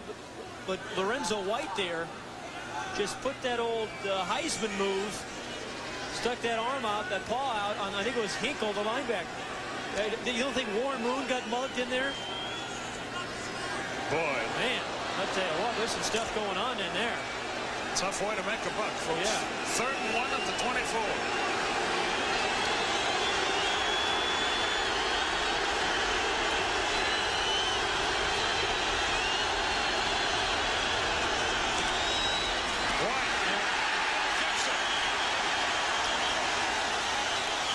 Again, I think it's a lot to ask offensive linemen who've been pass protecting all night. You get in that passive type of mode, and then in short yardage situations, takes a completely different mentality. And Mike Munchak was talking about that yesterday with us, the left guard for the Oilers. So Zendejas will come in and try to kick the Oilers into the lead here. Joe Green talks it over with his troops. Greg Montgomery will hold. Zendejas will kick. It will be a 42-yard attempt. He's 0 for 1 tonight. For the lead. He missed again. Wide left. He missed 2 badly tonight wide left. I mean, not even close. So the Steelers have held, and they'll have the ball when we come back to Three Rivers Stadium. Their lead and have it at their 25-yard line. Bubby Brister to throw. Overthrows. Incomplete. Intended for Lips. Almost intercepted by Terry Kennard.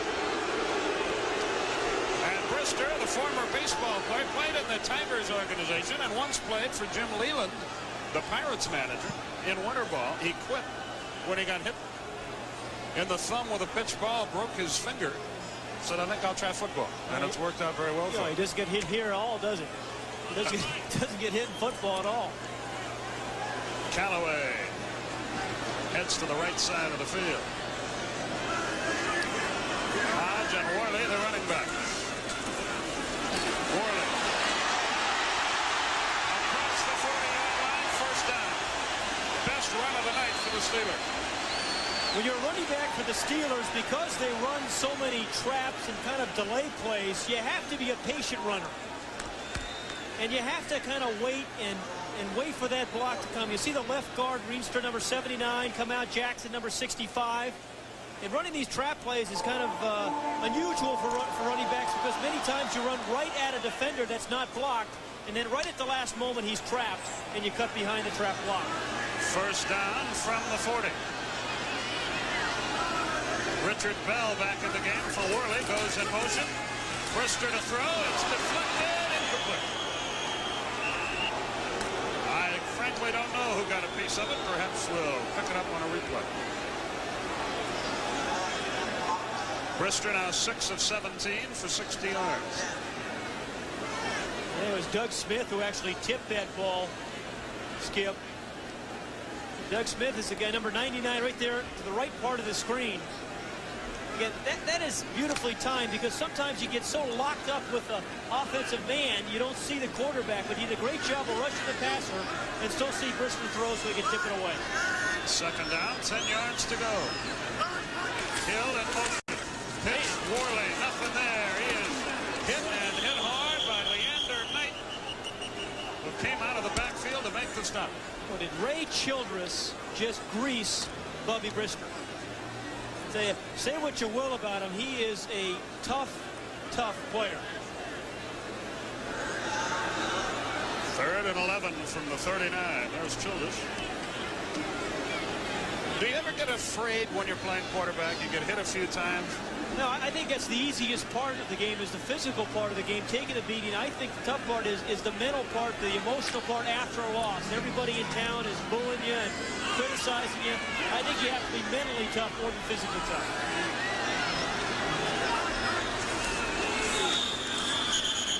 Whistle blaring as you hear. Been a while since a handkerchief dropped, but here we go again. False start, 62 offense, 5-yard penalty, still 3rd down. Tunch Ilkin, the veteran at Indiana State, moved too soon. He's the guy had both shoulders operated on him. Jeez, you know, you wonder about this game sometimes. The guys playing it. Tunch Ilkin, number 62 for the Steelers, the right tackle, has been around for 11 years and had a bunch of bone and junk scraped out of both his shoulders this past spring. Those lips leads the game. Callaway checks in. It is tipped and incomplete. Derek Hill was the intended receiver. He's out of Arizona, a second-year man. You see Bubby there, you can tell how frustrated he is, but I tell you, I haven't seen a lot of guys wide open, to be perfectly honest. Houston's defense has played quite well. They gave up 40. Well, they didn't really give up the 47 points last week. The 6 turnovers had a lot to do with it. Dan Straczynski will kick it to Gerald McNeil. Brister has missed his last 6 pass attempts. If you like punting, you've come to the right place. These guys will both learn the letters. McNeil calls for a fair catch and makes it at the 30-yard line. So that's where Houston will go to work. A 36-yard punt. No return. We'll be back to Pittsburgh after this. It comes from your local sponsors. There's the time remaining in the 3rd quarter. Well, it has been a night of defense, as the score certainly reflects. Warren Moon has had maybe 5-6 balls dropped, but really the Pittsburgh's defense and the Oiler defense have played very well all evening. Here we go, back to work. In the run and shoot. Lorenzo White has gone all the way at running back.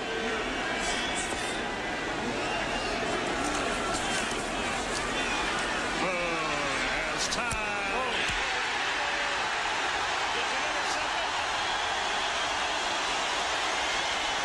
And a fight breaks out at the other end. Griffin with the interception. It was intended for Jeffrey. That was an incredible collision between Larry Griffin, number 22, and the receiver for the Oilers. And it was really actually the 3rd option for Warren Moon, because he tried to throw the ball to his right first, and then he comes back to the left side. You're going to see Jeffries run the square in. The ball's out in front of him a little bit. That's a nice play by Larry Griffin, who read the eyes of Warren Moon awfully well. So the Steelers in Oiler territory at the 47. That was an outstanding play. Worley, flags fly, no gain. He's tripped up behind the line of scrimmage, and William Fuller got there first.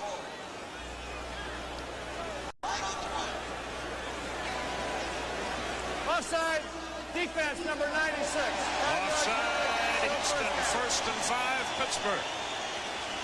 Well, you know, you look at Houston's defense, and even though they have given up the 57 points, 38 of them have been the result of turnovers. I think this Houston defense, from what we've seen tonight, has played awfully well. Derek Hill, Chris Callaway are the wide receivers now. Hill to the right, Callaway to the left. Hodge and Worley behind Brister.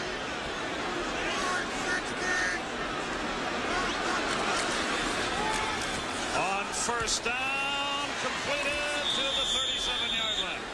Close to 1st down yardage. Derek Hill made the reception. There were a lot of bodies over there for a 5-yard gain, wasn't there? This game is being contested very vociferously. You heard that earlier in the day. Somebody else used that. But Must have been somewhere else. look at big old Doug Smith. He has had a night. He's run from sideline to sideline. He's played over guards and tackles. He's rushed the passer, stopped the screen. From the 36, first down, Steelers. Hill in motion. Merrill Hodge pulls his way forward. Al Smith the stop. A gain of close to 4, 2nd and 6. Yeah, and that's when you gain those 4 yards with the running game, as they did for one of the very few times tonight. It opens up worlds of possibilities. Offensive play calling is a matter of sequencing plays, but you can't sequence plays if you're in 2nd and 10 all night. Hodge now 13 yards on 5 carries. Callaway to the right. Lewis Lips to the left. 2nd and 6. Brister bootleg left. He's got trouble. He beats one man. Now he'll run. And now he's hit and dropped at the 31. And yet another flag. Yeah, so somebody should break open if you have the ball for that long. Somebody's got to come open. Well, if they did, Bubby couldn't find him. Yeah, well, I was looking downfield, and again, 2 wide receivers were covered.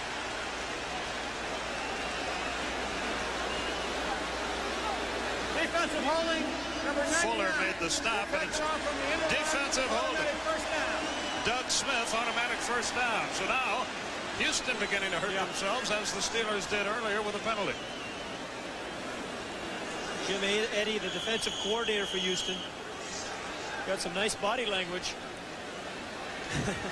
These guys would make great third base. Andre Rison's dance he just stole from the Falcons. Houston penalized 8 times, 59 yards. Pittsburgh 9 for 77.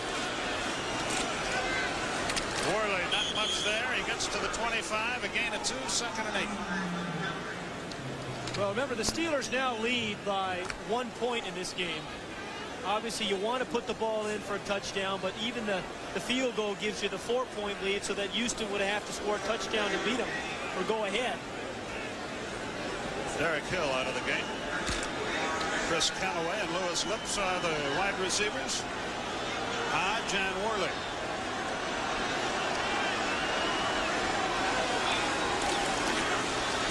Nothing there for Hodge.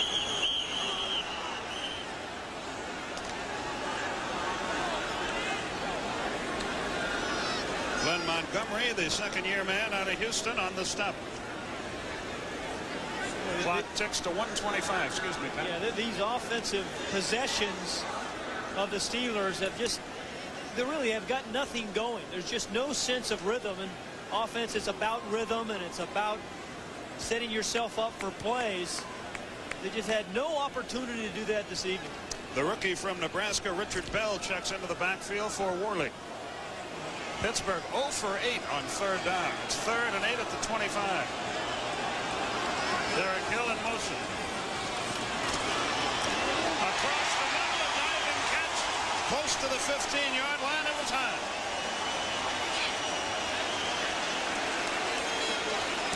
I think he has the first down. Merrill Hodge, at the end of last season, was used a lot out of the backfield. Number 33 on the right side of the screen. And it's just an option route. He has a nickel back on him. Runs away from the nickel back, number 21, Knight. And that ball was drilled in there by Bubby Brister. Somebody must have run the wrong pattern, don't you think? He and Derek Hill were almost side by side. You know, that can happen when you're running a lot of option routes. Both guys choose the wrong option. Worley tries to get outside. He cannot. William Fuller on the stop. He's helped out by Bubba McDowell. And the quarter is winding down, as you see. We've played 3 quarters in 3 Rivers, and the Steelers are on a drive. And we'll be back to see how they do. For the Steelers there, deep in Houston territory. And as well as their defense has played tonight, they just can't afford a sack or a turnover in the next 2 downs.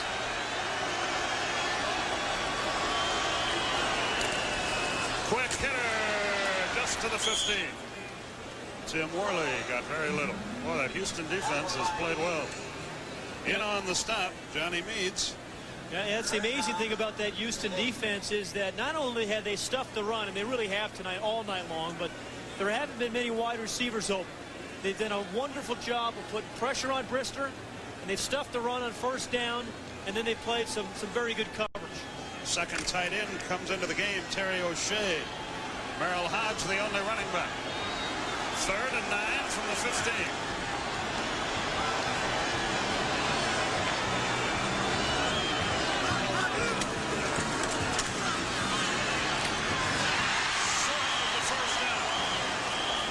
Derek Hill, the reception, but short of the first down, and now the Steelers are 1 for 10 in 3rd down situation. And again, Brister can't believe it. And, you know, it happens time and time again, and I think what happens when receivers run shorter than the route is I think you get disoriented. You get bumped, you get pushed around, and what looks like 8 yards to you becomes 6, but you end up short of the first down markers. This is an important kick here.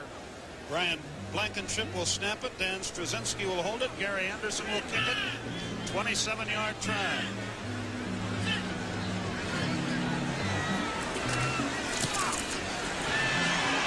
He drills it right down the middle.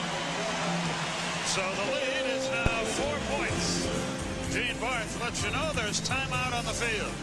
A 4-point lead. Darrell McNeil, the deep man, as Gary Anderson gets ready to kick it off. 38-yard, 9-play drive. McNeil at the 8. At the 27, and he really got hit. Tyrone Stowe, a young linebacker, made the stop. Well, 13:22 remaining in the game, and the Oilers down by 4, so they need the touchdown, or obviously the 2 field goals, but one more penalty. Yep, holding against the Oilers. And between the penalties and the drop balls, this has not been a big night for the Oilers. But you figure you're going to get perhaps 2, 3 more opportunities in the game. Back to the 17-yard line. Yeah, but it's still 1st and 10, which is a critical thing. Now Moon comes up to lead his club. Threw 4 touchdowns a week ago. 3 of those were in the 4th quarter, Skip. Alan Pinkett makes his first appearance of the night in the Oiler backfield.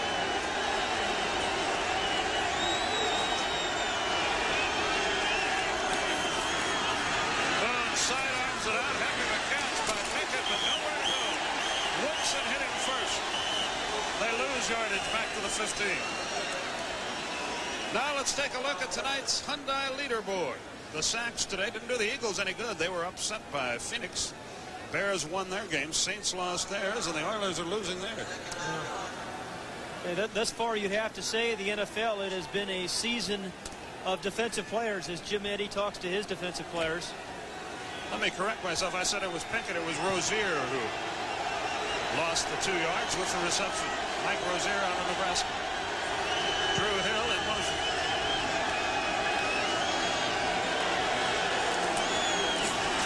Thrown to throw. Overthrew. It was intended for Gibbons. Lake on the coverage. So things continue to sputter for Houston. It's 3rd and about 12. You see the Bears one. You mentioned that, the Bears, their offense, they come out and run it and grind it out, play good defense, and then you see a run and shoot tonight. A lot of diversity. I think more diversity in the league offensively than we've had in a long time. Buccaneers will see the run and shoot from the Lions next week. And you'll see it too right here on TNT. The 4-1-6 defense is in there. 6 defensive backs. They have to reach the 27. Moon 15 of 34 for 175 yards, 2 interceptions.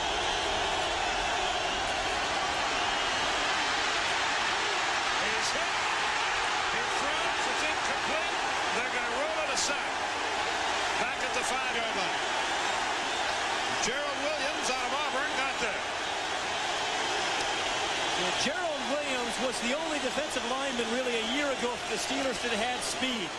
And he was a nose tackle, but he was a guy that just kind of bull rushed, came from the outside. It has Warren Moon in the grasp right there. But this is one position, the area of the defensive line, that the Steelers have really upgraded. They have 3 or 4 guys who can run now. Greg Montgomery will kick it out of his end zone. Woodson stands at midfield.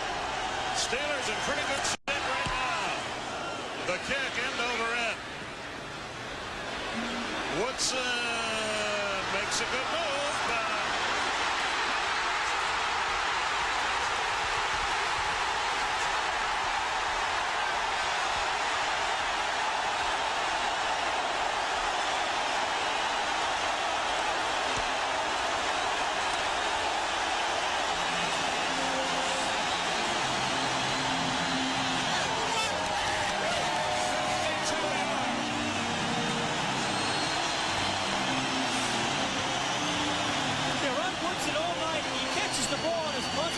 hand. He always goes up and grabs it.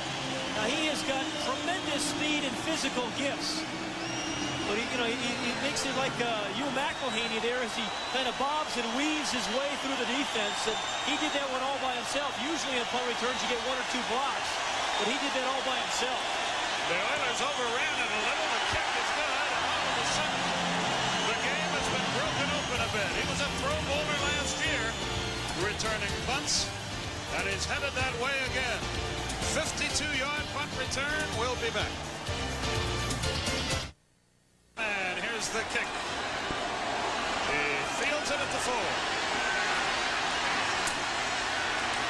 Flags fly as he reaches the 29. Richard Bell, Dwight Stone in on the stop. Let's see what the penalty's all about. The Oilers are in trouble now, down by 11. 11:39 left. Holding number 56 during the run back. Boy, they hurt themselves again. Yeah. Take another look at the touchdown by Woodside, Skip, and he's been catching the ball really up by his Woodson as he catches the ball in his hands. It generally, again, you come up with a couple of big blocks on a punt return, but he didn't get too many blocks. Most of it himself. The punter got blocked there, but he's got wonderful speed, and he came to play tonight. He's played well at defensive backs. Defensive back, and when your offense isn't playing well, your special teams have to come up with a big play or two. They did that tonight. Caray, first punt return for a touchdown in his career. So the Oilers in desperate straits. Mike Rozier in the backfield. He's in the pattern. The pass is complete. Drew Hill again. He's had a busy night. The veteran from Georgia Tech. 20-yard pickup for the Oilers. Yeah, really kind of amazing. Pittsburgh only has 113 yards in total offense, yet they lead 20-9. They've been opportunistic. Their defense and their special teams have done the job. You look at all the other scores.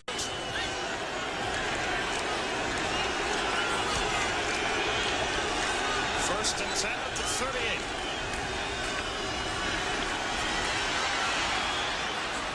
He underthrew his man. It was intended for Leonard Harris out of Texas Tech. But the pass fell well short. They misread one another on that play, it appeared. 10:59 left in the game, 2nd and 10. Kozar's now been sacked, Kozar 10 times the first 2 games. That kid George is learning the hard way, as you would expect. Yeah.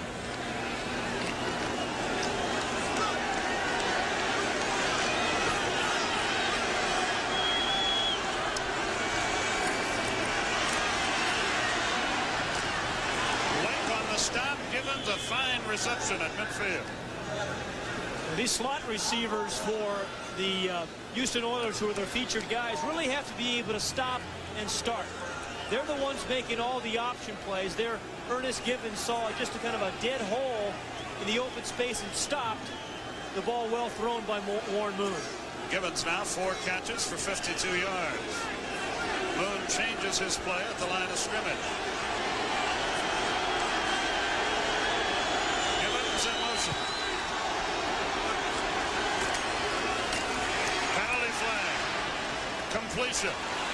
Gibbons knocked down at the 42. We'll check the flag. Gerald Williams, the stop.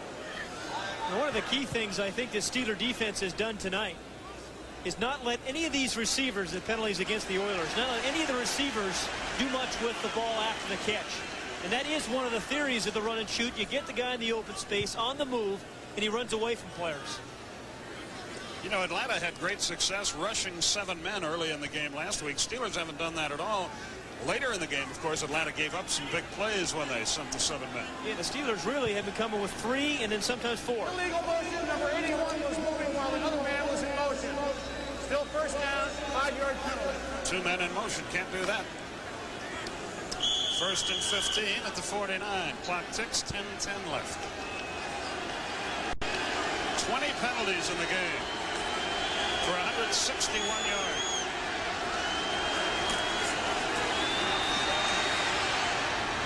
Drew Hill at the 40-yard line, short of the first down, but he got a good chunk of the yardage back. Gerald Williams ran him out. In protecting the 11-point lead, this defensive secondary, you see 4 guys deep, 3-man rush, just basically a 34 defense there, but keeping everything in front of them. And there should be some open spots, open zones, and that kind of pass coverage. At the 39-yard line, it's 2nd and about 3.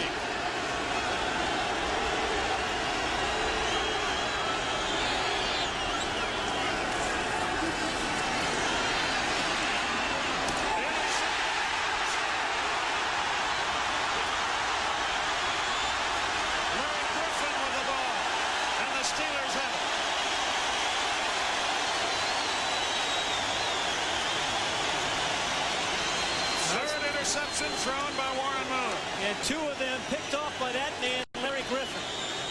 Again, give him some credit because he is filling in, and they felt, the Oilers felt maybe they could attack some of the defensive backs. That was a big question mark going in. 2 regulars not playing tonight against the run and shoot. But Larry Griffin and David Johnson both have played exceptionally well.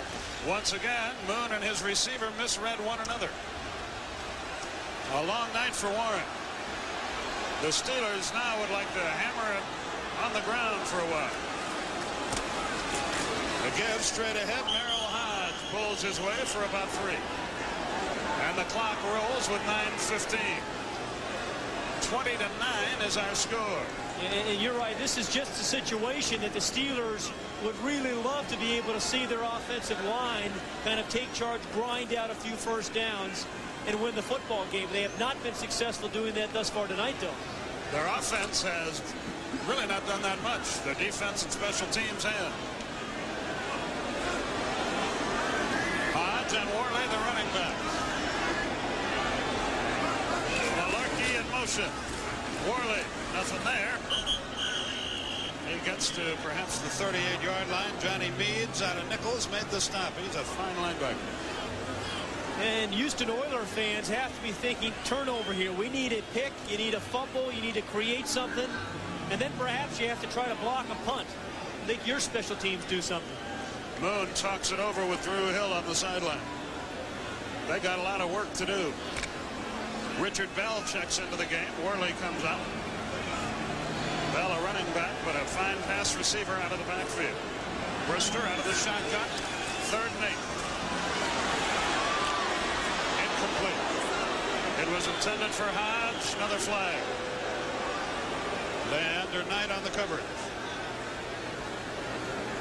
Holding 60 offense. Penalty refused. Penalty against Pittsburgh is declined. Brian Blankenship. You know, Skip, I think is tough a time the offense the Oilers have had, then I think you need to go for a punt block.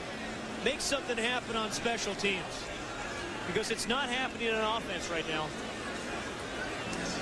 7:53 remaining. Straczynski will kick it. McNeil will try to return it.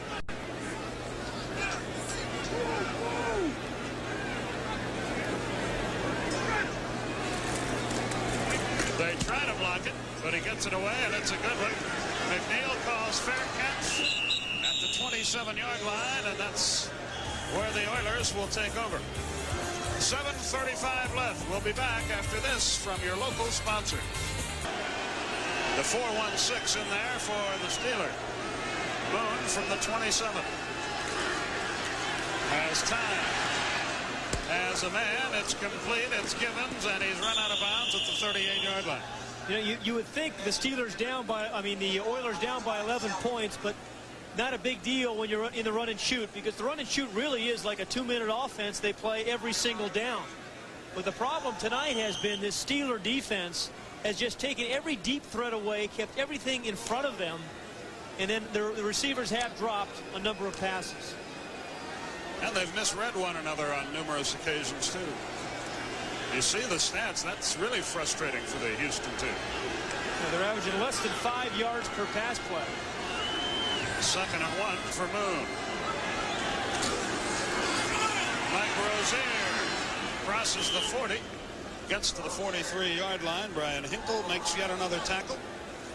Every time people try to dismiss Mike Rozier, he comes back and makes plays for you. A week ago, he caught a couple of passes late in the game for the Oilers. He had a nice run there. Much different type of back. 6.5 minutes remaining. All alone is given. Midfield, 46-yard line. Cornell Lake, the stop and a late flag.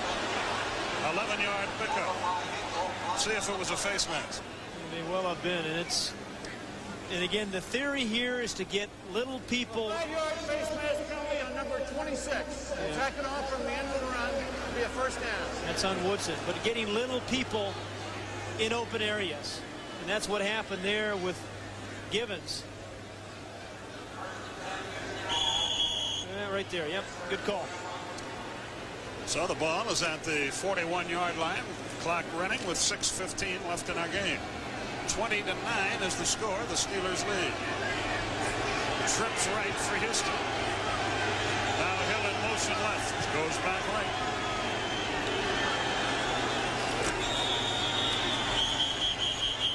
The play will not count. Boy, the penalties have been, it's at least 21 of them tonight. 22 of them tonight. Ball strikes, number 70 offense. 5-yard penalty, still first down. Yeah, that's on Steinkühler. Yeah, Steinkühler, and you know, you kind of expected this time of game when everybody knows you're going to throw the ball. Dean Steinkühler has a big pass rusher on his outside. He's trying to get back and protect his quarterback, and sometimes that momentum of your weight leaning back can make you offside or in motion. Houston out 12 penalties, 89 yards. Pittsburgh 10 for 82, as you see.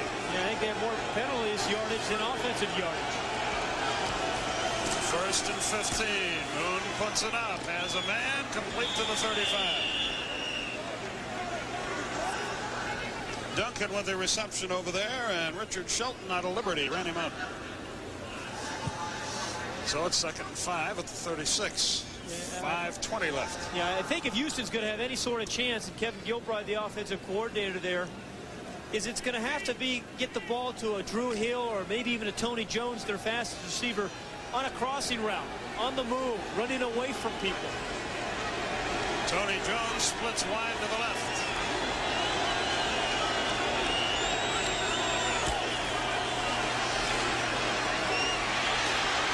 Moon is in trouble. He unloads it incomplete. Donald Evans applied the pressure. The fans want intentional grounding, but they do not get it.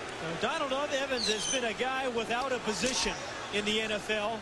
His 2nd year, drafted by the Rams as a defensive player. They tried him at running back, and then he played linebacker, number 66. Now he's a defensive lineman, and may have found a home here in Pittsburgh as a defensive lineman, because again, he gives them some foot speed, and Joe Green likes them.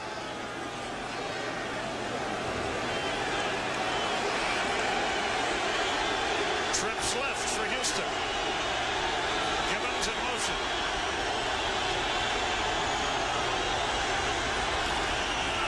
Third and 5. Rozier breaks a tackle. Breaks another. Not down. Richard Shelton made the stop. You know, they have to go for it here. No sense punting. Down by 11.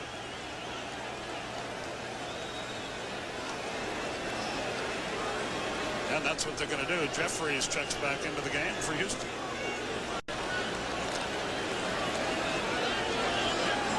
Duncan is hurting and needs Haden's assistants getting to the sideline.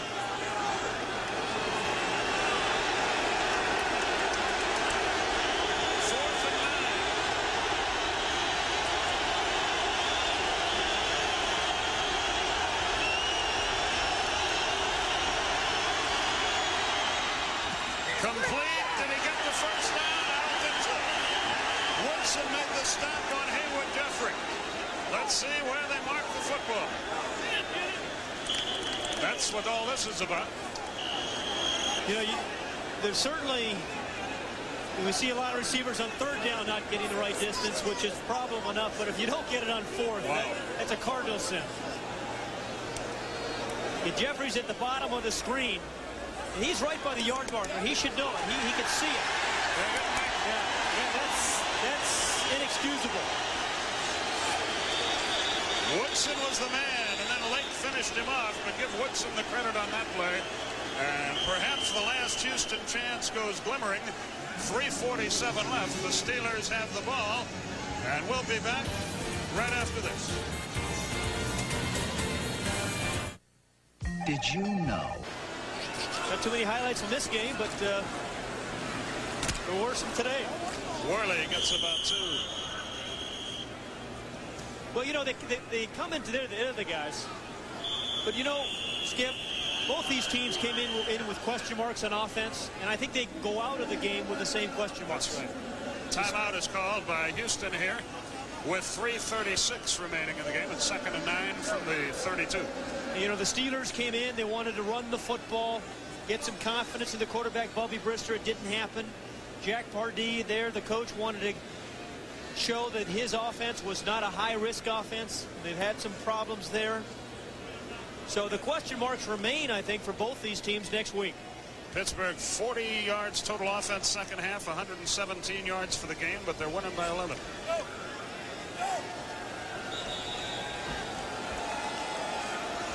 You get to be 0-2 as the Oilers will be after this game. They only have one timeout remaining. Sort of tough to keep your chin up, isn't it?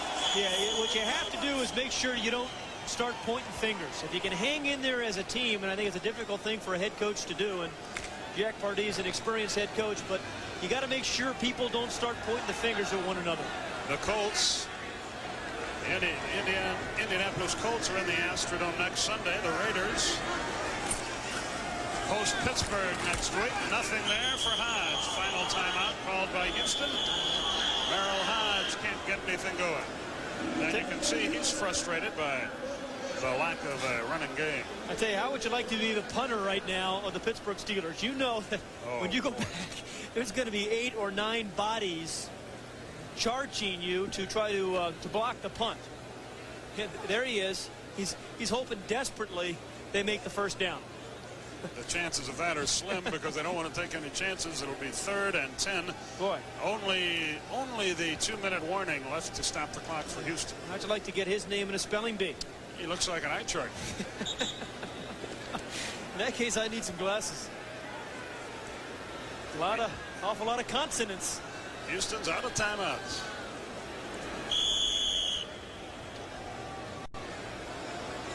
A frustrated Jack Pardee looks on. Richard Bell has checked into the game, the team with Merrill Hodge in the Steeler backfield. Derek Hill wide to the right and Lips to the left.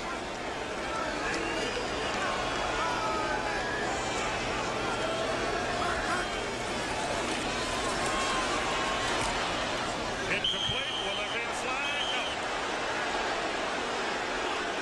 No. Al Smith made the stop. Again, the Steelers cannot convert on 3rd down. I believe they're 1 for 11 in that department. Well, so Dan Straczynski knows they're coming. He sure does.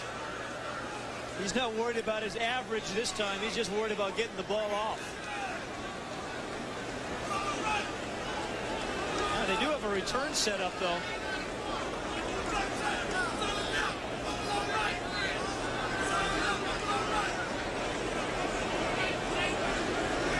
Here comes the block.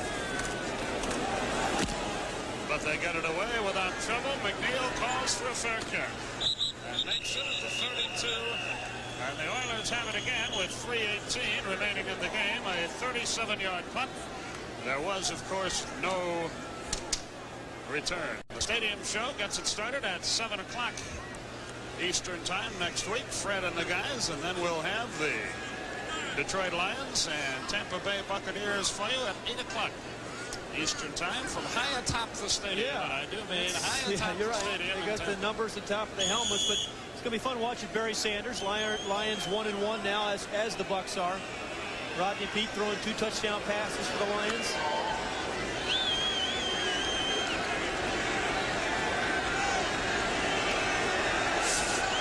First down at the 32.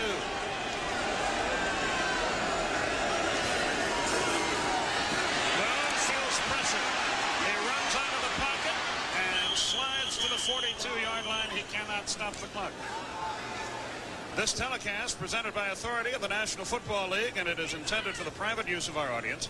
Any rebroadcast or other use of this telecast without the express written consent of the Pittsburgh Steelers and the National Football League is prohibited. I want to guarantee this, the Steelers do not want this rebroadcast. Certainly their offense. Neither do the Oilers. Yeah. 2nd and 3, 2:45 left.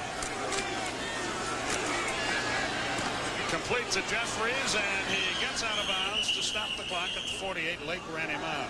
Cornell Lake.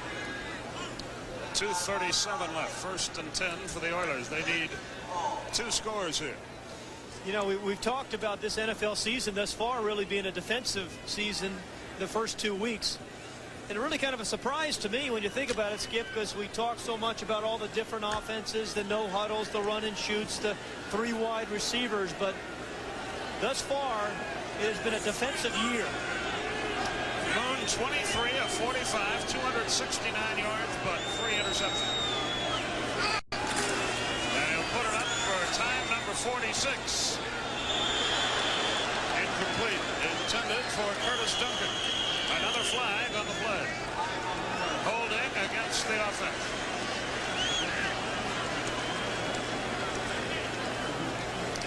So Moon now with 5 interceptions on the year as he struggles with the run and shoot. 70 offense, holding, 10-yard penalty, replay the first down. This replay may well sum up the frustration of the receivers today.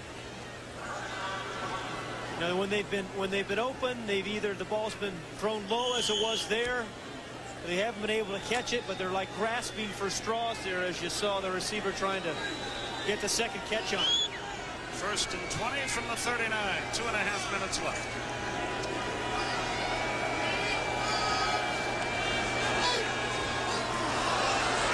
Flags fly. Steelers were offside. Pickett the reception. Hinkle has him. He's shy of the first down at the 48, but a penalty flag again, and I wish I had $1 for every time I said that. That's when I'm surprised Warren Moon didn't throw downfield. I mean, he knew he had an absolute free down. Why not just hang it down there in the end zone? Yeah. 2:24 left. 97 offside, penalty refused. Penalty is declined. Aaron Jones out of Eastern Kentucky, a #1 draft choice 2 years ago. The penalty. You know, as disappointed with Chuck Noll has to be with his offense tonight. Remember, a year ago, they were 0-2 at this point. And got blown away twice by Cincinnati and by Cleveland. That's exactly right. So there's plenty of time to improve offensively, and yet he finds himself at 2-0.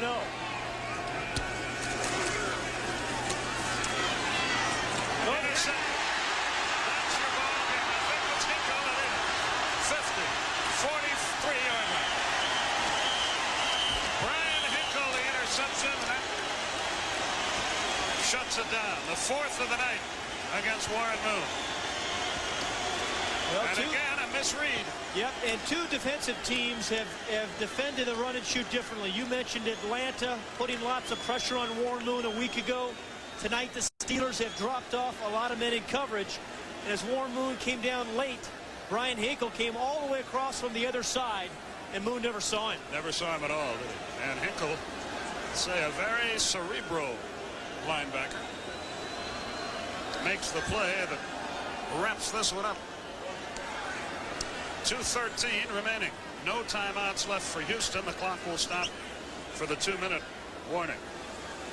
Houston 13 penalties, 4 turnovers, allowed a punt return for a touchdown, gave up 4 sacks. So they've got a lot of work to do. So do the Steelers. And it's the same thing. You've got 2 new offensive systems, 2 new philosophies. Quarterbacks have to learn it. Offenses have to learn it. And it's a frustrating time.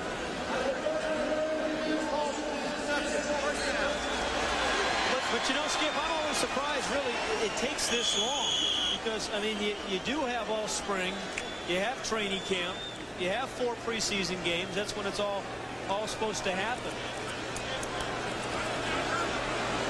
Jan Worley on the running backs. Worley to the 41. That'll take us to the 2-minute warning. Al Smith made the stop. And there's your 2-minute warning. We'll be back to wrap it up here in Three Rivers right after this. The offensive line of the Houston Oilers. It's been a long and frustrating night. Yeah, I don't care how much professional athletes make these days. You still want to have some fun playing the game you grew up with as a kid. And it's no fun getting embarrassed. Yeah, not like this tonight. Nope. Here's one of the nicest men in the league, Warren Moon, and I know he is not only embarrassed but incredibly disappointed. 2nd and 8 for the Steelers from the 41. Worley and Hodge, the running back. They've been in there virtually every play. Nothing doing, but they can't stop the clock. Bubba McDowell came out of the secondary. He and Al Smith made the stop. Al Smith's had an effective night for the Houston team. It's 3rd and 7. Worley comes out of the game. Chris Callaway checks in. Well, you look at the AFC Central with both of these teams in, you have to really like what you see with the Steelers, particularly in their defense. Clearly, Cincinnati looks strong again. Houston's going to have to get its offense going. Pittsburgh. Cleveland loses today. Pittsburgh has lost 8 in a row to their divisional foes. That will end tonight. Hodge.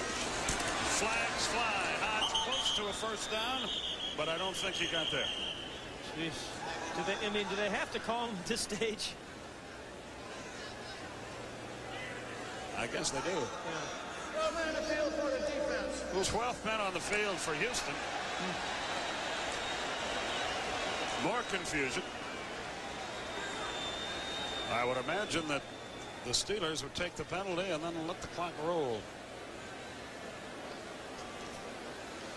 1:06 left.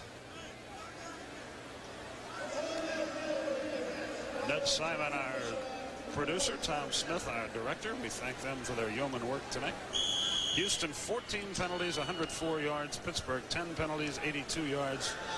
It's not been a real pretty sight here tonight.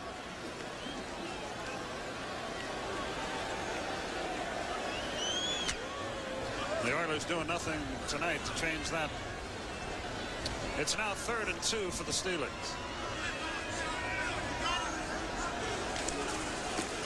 Hodge is hit behind the line, and the clock will roll. Johnny Meade's made the stop. Still no running game for Pittsburgh. But they've got to win, and in 2 weeks, no one will remember that it wasn't pretty. It's just a W. Yeah, you're absolutely right. Although I doubt that Chuck Noll feels like leading the symphony in Pittsburgh after this contest tonight. Yeah, they've got some fundamental issues they have to overcome offensively, and it really is kind of amazing because they have some pretty good talent on offense. In spite of Bubby Brister's start, I think he has a potential of being a fine quarterback in this league. They've got Tim Worley and Lewis Lips, and pretty good tight end, and Malarkey. But nobody seems to be on the same page. Nobody's really working together, and that has really been the problem. Just for the heck of it, another penalty, a delay a game against Pittsburgh. What will be frustrating to Houston tomorrow, total offense. The Oilers 309 yards. The Pirates, I mean the Steelers. I knew I'd do that. 114. Straczynski will kick it to McNeil.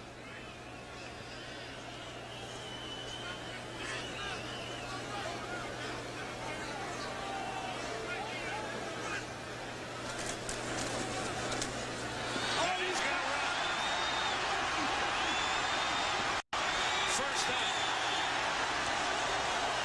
Well, he gets his letter. They expected the punt block. There was nobody on containment. And, you know, some people might say, hey, that's rubbing it in. What they're trying to do is protect their punter. That is not rubbing it in because they expected the full-out blitz and tried the punt block. Nobody out there in containment. He's short of the first down, and the Oilers get the ball with 7 seconds left. And they'll move him to fullback next week. I think not. I think he would take a pass if they suggested that. So Warren Moon brings his dispirited group out to the field. 7 seconds left. Detroit at Tampa Bay next Sunday night. Stadium show kicks it off at 7 Eastern. The game at 8.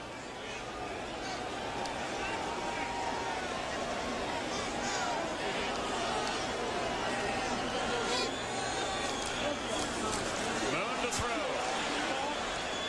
Incomplete to Pickett. 2 seconds left. I was just watching Warren Moon. He can't believe it. Another penalty. He can't believe it. 97 offside. 5 yards. Steelers. Aaron Jones offside. That's 3 or 4 that he's racked up tonight. The capacity crowd of nearly 55,000 paid heads for home. And this will be the last play of the game. Fred Hickman and the gang with the post-game show. Stay tuned for that. Are you a part of that, sir? I'll find out shortly. That's right. Not sure I can get down there in time. The 100th pass in 2 games for Warren Moon is incomplete, and the ball game is over. It was intended for Pickett, no go, and that's it. 20-9, our final score. The Steelers win it. Chuck Noll, Jack Pardee shake hands. Both men with a lot of work to do. We'll be back after this.